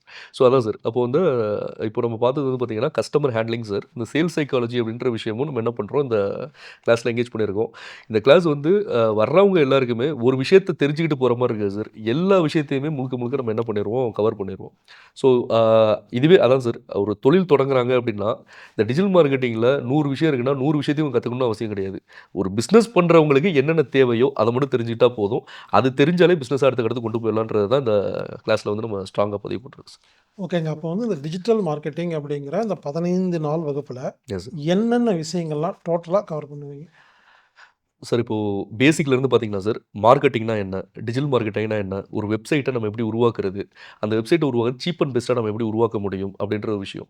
அடுத்து இந்த மார்க்கெட்டிங் அப்படின்ற ஒரு ஸ்ட்ராட்டஜில YouTube marketing, Facebook marketing, Instagram marketing, LinkedIn marketing. இப்போ வெளிநாட்ல இருக்கிறாங்க. ஒரு சில பேர் வந்து வெளிநாட்ல ப்ரமோட் பண்ணணும்னு நெனைச்சாங்கன்னா, Pinterest marketing, Quora, Quora marketing. அதே மாரி உங்களுக்கு WhatsApp marketing, email marketing, content making எப்படி பண்றது? அப்படின்ற விஷயங்கள்லாம் சார். அடுத்து இந்த ஆர்ட்டிஃபிஷியல் இன்டெலிஜென்ஸ் அப்படின்ற விஷயமும் இதில கவர் பண்றோம். இதில வந்து என்னென்ன விஷயங்கள்னா, ஒரு ஏஐ இமேஜ் எப்படி ஜெனரேட் பண்றது? வீடியோ எப்படி ஜெனரேட் பண்றது? ஒரு வீடியோவ எப்படி ஏஐ வச்சு நம்ம எடிட் பண்றது? இதெல்லாம் ஃப்ரீயா பயன்படுத்துறது எப்படி? அப்படின்ற இந்த விஷயங்கள் எல்லாமே இதில பதிவு பண்றோம் சார். ஸோ அதுக்கடுத்து உங்களுக்கு இந்த எஸ்சிஓ டிஜிட்டல் மார்க்கெட்டிங் வந்து மேஜர் வந்து எஸ்சிஓ சர்ச் இன்ஜின் ஆப்டிமைசேஷன் சொல்லுவாங்க சார். அடுத்து எஸ்இஎம் சர்ச் இன்ஜின் மார்க்கெட்டிங் அப்படின்னு சொல்லுவாங்க. ஸோ இந்த எஸ்சிஓன்றது என்னன்னு கேட்டீங்கன்னா, இப்போ நம்ம ஒரு வெப்சைட் வந்து நம்ம உருவாக்கி அந்த வெப்சைட்ட ஸ்ட்ராங் ஆக்கணும் சார். ஸ்ட்ராங் ஆக்கி கூகுள்ல இப்ப தேடுனோம்னா என்ன ஆகும்னு கேட்டீங்கன்னா, இப்ப கூட பீப்பிள் கூட நம்ம அம்மில கூட ஒரு சில விஷயங்கள் பண்ணியிருக்கோம். பீட்ரூட் ஸ்பேஸ் மால்ட் அப்படின்னு சொல்லி அடிச்சாங்கன்னா, கூகுள் ரேங்கிங்ல வந்து பார்த்தீங்கன்னா, நம்ம பீட்ரூட் மால்ட் வந்து வரும். ஃபர்ஸ்ட் அந்த பேஜ்ல ஒரு 2ல 3 இதுக்குள்ள வரும். ஸோ இது வந்து நம்ம பண்ணக்கூடிய ஒரு விஷயம் சார். ஸோ இந்த மாரி அவங்களோட பிசினஸ இந்த கூகிள் ரேங்க்ல எப்படி முதல்ல கொண்டு வர்றது? ஆன் பேஜ் எஸ்இஓனா என்ன? பேக்லிங்க் அனலிட்டிக்ஸ்னா என்ன? இன்டர்னல் லிங்க்னா என்ன? அவுட்டர் லிங்க்னா என்ன? எஸ்சிஎம்னா என்ன? ஸோ அப்போ எஸ்எம்எம்னா என்ன? சோசியல் மீடியா மார்க்கெட்டிங்னா என்ன? அப்படின்ற இந்த விஷயங்கள் எல்லாமே கவர் பண்றோம் சார். அடுத்து இந்த ChatGPT, Gemini, Google AI அப்படின்ற இந்த ஸ்ட்ரக்சர். கூகுள் எடுத்துக்கிட்டோம்னா, Google analytics, Google business, drive, sheet அப்படின்னு சொல்லிட்டு அந்த ஸ்ட்ரக்சரும் வந்து கவர் பண்ணிடுறோம் சார். அடுத்து இமெயில் மார்க்கெட்டிங் எப்படி பண்றது? ஒரு கன்டென்ட் வந்து நமக்கு எப்படி மேக் பண்றது? ஒரு வீடியோவ எதுல மேக் பண்றது? உங்களுக்கு நீங்க ஒரு வீடியோ எடுக்கணும்னா, அதுக்கு என்னென்ன விஷயங்கள போய் நீங்க எடிட் பண்றதுக்கான பாசிபிலிட்டீஸ் என்னென்ன பண்ணி குடுக்குறது? அப்படின்ற இது வந்து சேல்ஸ் சைக்காலஜி. ஸோ அப்படின்ற இந்த நிறையா கான்செப்ட் வந்து உள்ள வந்து கவர் பண்ணிடுவோம் சார். ஒரு பிசினஸை வந்து நீங்க ஆரம்பிக்கணும் அப்படின்னா அதுக்கு என்ன ரூல்ஸ் இருக்கு? ஒரு டிஜிட்டல் மார்க்கெட்டிங் நீங்க பண்ணணும்னா அதுக்கு என்ன ரூல்ஸ் இருக்கு? ஸோ இந்த ரூல்ஸ் எல்லாம் நீங்க எப்படி ப்ராப்பரா இம்ப்ளிமெண்ட் பண்றது? ஒரு ப்ராடக்ட்டுக்கான ஒரு பிசினஸுக்கான விலைய எப்படி நம்ம நிர்ணயம் செய்றது? உங்க உங்கள சுத்தி இருக்கிற அந்த என்விரான்மென்ட் எல்லாத்தையும் எப்படி ஹேண்டில் பண்றது? அப்படிங்கிற எல்லா விஷயமுமே இந்த digital business and digital marketing கிளாஸ்ல ரொம்ப அதான் சார் சொல்லணும்னா ரொம்ப தெளிவா, டீப்பா, நுணுக்கமா, நுட்பமா சொல்லிக் குடுக்குறதுக்கு என்ன பண்ண முடியுமோ என் சைட்லேருந்து அந்த முயற்சிகள் நான் எடுத்திருக்கேன் சார். மீண்டும் உங்களுக்கு எனது மனமார்ந்த நன்றிகள்ங்க. Yes sir. ஏன்னா உங்களுக்கு தெரிஞ்ச எல்லா விஷயத்தையும் சொல்லிக் கொடுக்கணும்னு நினைக்கிறீங்க இல்லைங்களா? Yes sir. அந்த மனசுக்கு மறுபடியும் உங்களுக்கு நன்றி. Right sir. ஆ, இப்போ நீங்க மார்க்கெட்டிங், டிஜிட்டல் மார்க்கெட்டிங் சொல்லும்பொழுது எனக்கு ஒரு ஞாபகம் வருது. இந்த மார்க்கெட்டிங் அப்படிங்கிறதுக்கு மிகப்பெரிய உதாரணம் வந்து டேபிள் மேட். ஆமா. இந்த ஒரு டேபிள் மேட்டுங்கிற ஒரு பொருள ஒருத்தன் வித்தான் பார்த்தீங்களா? உங்க வீட்ல இருக்க இல்ல ஓகே. எங்க வீட்ல வந்துருச்சு, பக்கத்து வீட்ல வந்துருச்சுன்னு வித்தான் பார்த்தீங்க. உண்மையில அதாங்க உண்மையிலே மார்க்கெட்டிங். Yes sir. சாதாரண ஒரு டேபிள், ம். அதுக்கு ஒரு வித்தியாசமான பேர வச்சு, இத மேல தூக்கலாம், கீழ வைக்கலாம். அப்புறம் கடைசியில பாருங்க, அந்த டேபிள்ல தான் நம்ம பேப்பர் வச்சுட்டு பேசிட்டு இருக்கோம். Yes sir. இந்த டேபிள் மேட் இல்லாத வீடே இல்ல. கண்டிப்பா. யூஸ் பண்றோமோ இல்லமோ வாங்கி வச்சுட்டாங்க. ரைட். அப்ப வந்து இந்த மார்க்கெட்டிங் அப்படிங்கிற வார்த்தைய கரெக்ட்டா பயன்படுத்துனது டேபிள் மேட் தான் உலகத்திலேயே. அது வந்து ஒவ்வொரு தொழிலுக்கு ஏத்த மாரி ஸ்ட்ராட்டஜி மாறும் சார். அவ்வளோதான். இப்போ வந்து ஒருத்தர் வந்து என்ன பண்ணுவாங்கன்னா, பொருள் தான் தயாரிப்பாங்க. ஒருத்தர் இரும்பு சம்மந்தப்பட்ட பொருள் தயாரிப்பாரு. ஒருத்தர் மிஷின் தயாரிப்பாரு. ஒருத்தர் ஆர்கானிக் பொருள் தயாரிப்பாரு. ஒருத்தர் வந்து ஏதாச்சும் இந்த மாரி ஒண்ணொண்ணுக்கும் வேரி ஆகும். ஸோ அப்போ அந்த இந்த சேல்ஸ் சைக்காலஜி இந்த நம்ம சொல்ற கான்செப்ட்லாம் ப்ராப்பரா புரிஞ்சுகிட்டு, அவங்க பிசினஸ்ஸுக்கு ஏத்த மாரி இப்போ வந்து இது வந்து ப்ராடக்ட் ரிலேட்டடா சார். சர்வீஸ் ரிலேட்டடா பார்த்தீங்கன்னா, இப்போ இந்த Swiggy, Zomatoலாம் பண்றாங்கல்ல சார். இந்த மாரி ஒரு ரியல் எஸ்டேட்டா இருக்கட்டும், ஒரு டிஜிட்டல் மார்க்கெட்டிங் வந்து வேற ஒரு இந்த கிளாஸ் முடிச்சதுக்கப்புறம், வேற ஒருத்தவங்களோட பிசினஸ் எடுத்து அவங்களோட பிசினஸ அவங்க ப்ரமோட் பண்றதா இருக்கட்டும், அவங்க பிசினஸ அவங்க ப்ரமோட் பண்ணிக்கிறதா இருக்கட்டும், இந்த சர்வீஸ் ரிலேட்டடா. ஸோ இது எல்லாத்தையும் இவங்க என்ன பண்ணணும்னா, அது ஒவ்வொரு பிசினஸுக்கும் ஒவ்வொரு ஸ்ட்ராட்டஜி இருக்கும் சார். ம். ஸோ அத புரிஞ்சு அவங்க வந்து என்ன பண்ணணும். எந்த ஆடியன்ஸு எந்த ஏஜ்லேருந்து எந்த ஏஜ் வரைக்கும், எந்த ஆடியன்ஸ நம்ம டார்கெட் பண்ணணும், நம்ம பிசினஸுக்கான ஆடியன்ஸ் இவங்களா, இல்லையா? அப்படின்ற எல்லாமே அனலைஸ் பண்றது எல்லாமே, ஓவராலா இது வந்து ஒரு ஒரு மிகப்பெரிய ஒரு ரிசர்ச் எல்லாத்தையும் இந்த கிளாஸ்ல வந்து என்ன பண்ணியிருக்கோம், நம்ம ஓப்பனா நீங்க சொல்றத பார்க்கும்போது, எஸ் சார். உலகத்துல இருக்கிற எல்லாருமே இத கத்துக்கணும் அப்படிங்கிறது தான் எனக்கு தோணுது. கண்டிப்பா. ஏன்னா, எல்லாரும் ஏதோ ஒரு பிசினஸ் பண்றாங்க, ஏதோ ஒரு வேலை பண்றாங்க, ஏதோ ஒரு சர்வீஸ் பண்றாங்க. அப்போ வந்து இந்த வகுப்புல இவங்க தான் கலந்துக்கணும்னு கிடையாது. Okay sir. எல்லாருமே கலந்துக்கணும். இல்ல L business, service yes sir. எல்லாருமே கலந்துக்கணும் அப்படிங்கிறது எனக்கு புரியுது. Yes sir. ஏன்னா நானுமே பெரிய பெரிய கம்பெனிஸ்லாம் பார்த்துருக்கேன் சார். அந்த கம்பெனில மார்க்கெட்டிங் அப்படின்ற ஒரு டீமே இருக்காது. பெரிய கம்பெனி சார். நீங்க அந்த கம்பெனி பேர்லாம் நான் சொல்லக்கூடாது. மிகப்பெரிய கம்பெனி. மலேசியால ஒரு மிகப்பெரிய ஒரு கம்பெனி. ஆ ஸ்பைசஸ் இதெல்லாம் பண்ணிட்டுருக்காங்க. அவங்க வந்து மார்க்கெட்டிங் அப்படின்ற ஒரு ஸ்ட்ராட்டஜியே இல்லாம இருந்துட்டு, அப்புறம் அத செட் பண்ணி வச்சு, அந்த ஒரு ஆரம்பத்தில சார் பேஸ்மெண்ட்ட ஸ்ட்ராங்கா போட்டோம் அப்படின்னு கேட்டா, பில்டிங் ஸ்ட்ராங்கா இருக்கும் அப்படின்றது தான் சார் கணக்கு. இங்க பேஸ்மெண்ட்ட ஸ்ட்ராங் பண்றதுக்கு என்ன வழியோ அது எல்லாத்தையும் நம்ம பண்ணி குடுத்துருவோம் சார். இப்ப சொல்லும்போதுங்க, சார். எனக்கு தெரிஞ்ச நண்பர் ஒருத்தர். Yes sir. அவரு வந்து நல்ல பொருள் மட்டுமே 500 பொருள் வச்சிருக்காரு. Okay sir. நான் ஹீலர் பாஸ்கரா ஆகுறதுக்கு 10 வருஷம் முன்னால இருந்து 500 பொருள் வச்சிருக்காரு. Okay sir. அவர் நண்பர். ஆனா, அவருக்கு மார்க்கெட்டிங் பண்றது தப்புன்னு நெனச்சிட்டு இருந்திருக்காரு. ரொம்ப வருஷமா. ஓகே. ம். அப்போ இப்ப நம்ம வந்து எல்லாம் இப்பதான் ரீசென்ட்டா அவருக்கு ஃபோன் பண்ணி, அ. அ உங்கள பார்க்கணும் அப்டின்னாரு. சரி வாங்க அப்டின்னு. வந்துட்டு முதல்ல சொன்னாரு. நான் வாழ்க்கையில மிகப்பெரிய தப்பு பண்ணிட்டேன்.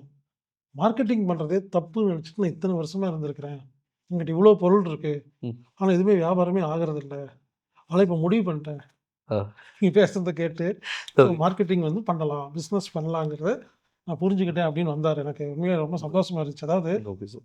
அவனுக்கு அவ்வளோ பிடிக்கும். அவ்வளோ நல்ல பொருள் வச்சிருக்காரு. Right sir. ஆனா பெருசா எதுவுமே சேல்ஸ் ஆகாது. ம். அவ்வளோ அவ்வளோ கஷ்டப்படுறாரு. புரியுது சார். ஏன்னா அவங்க மைண்ட் செட்டே என்னன்னா, மார்க்கெட் பண்ணக்கூடாது. ம். அது வந்து தப்பு.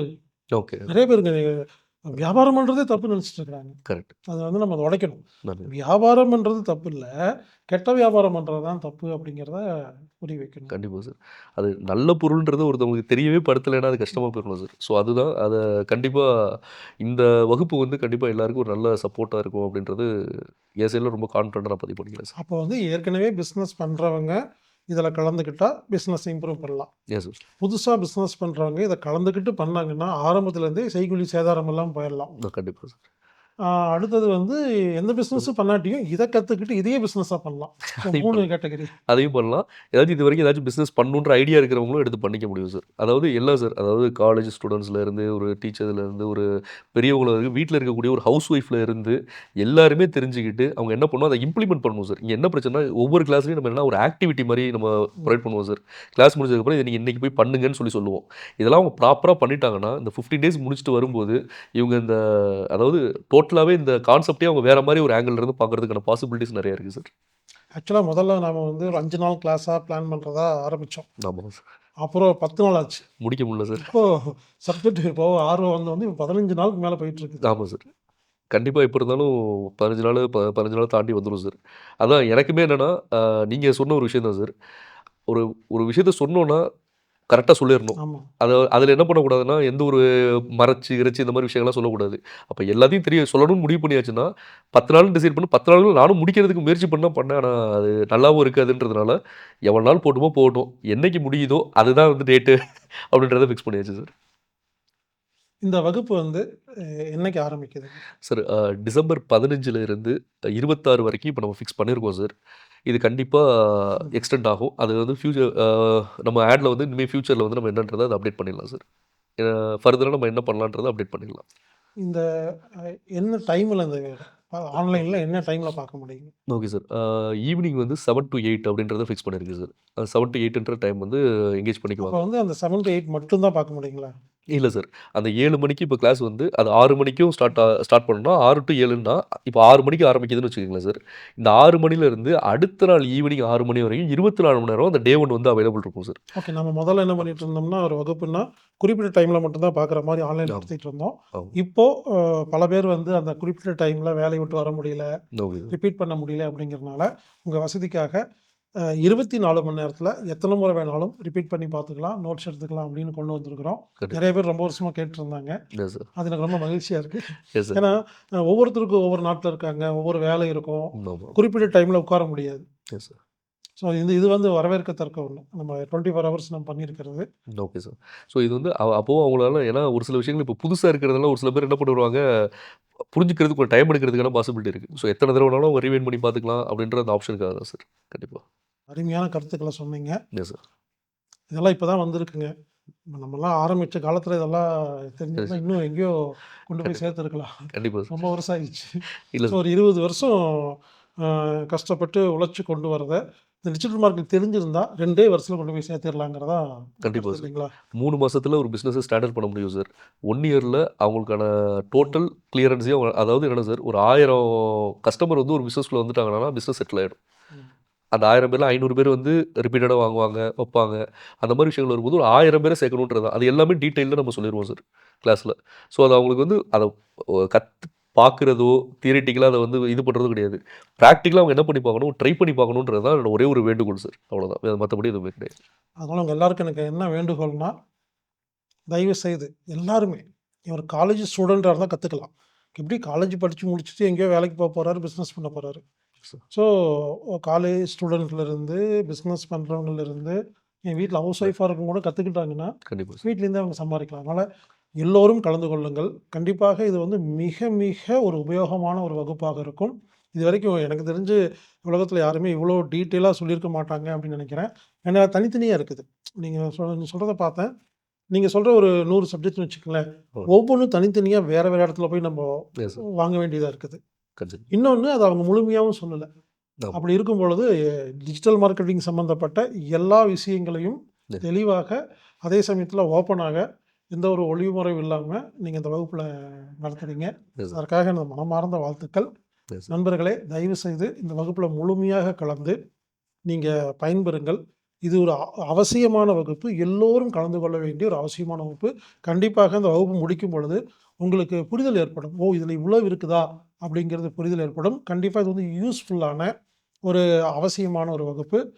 நண்பர்களே, இந்த டிஜிட்டல் மார்க்கெட்டிங் ஆன்லைன் வகுப்புல நீங்க கலந்துக்கணும்னா, anatomic-therapy.orgங்கிற வெப்சைட்ல போயி புரோகிராம் ஃபைண்டர்ல டிஜிட்டல் மார்க்கெட்டிங் அப்படின்னு டைப் பண்ணீங்கன்னா, உங்களுக்கு அந்த லிங்க் வரும். நீங்க அதுல வந்து பணம் கட்டி நீங்க புக் பண்ணிட்டீங்கன்னா, உங்களுக்கு அந்த லிங்க் உங்களுக்கு வரும்பொழுது, அந்த குறிப்பிட்ட நாள்ல 24 மணி நேரமும் நீங்க இந்த வகுப்ப பார்த்து நோட்ஸ் எடுத்துக்கலாம். இந்த வகுப்பு கண்டிப்பாக உங்களுக்கு பிரயோஜனமாக இருக்கும். ஒருவேளை இந்த ஆன்லைன் வகுப்புல புக் பண்ண தெரியாத நபர்களாக இருந்தால் மட்டும் 8220667120 அப்படிங்கிற எண்ணுக்கு தொடர்பு கொண்டு நீங்க பதிவு பண்ணுங்க. கண்டிப்பாக உங்களுக்கு பிரயோஜனமாக இருக்கும். இந்த வகுப்பை உங்களுக்கு வழங்க இருக்கும் சாய்ராஜ் அவர்களுக்கு எனது மனமார்ந்த நன்றிகள், வாழ்த்துக்கள். நன்றி சார். வாழ்க வளமுடன். நன்றி வாழ்க சார். வளமுடன். நன்றி சார். நன்றி.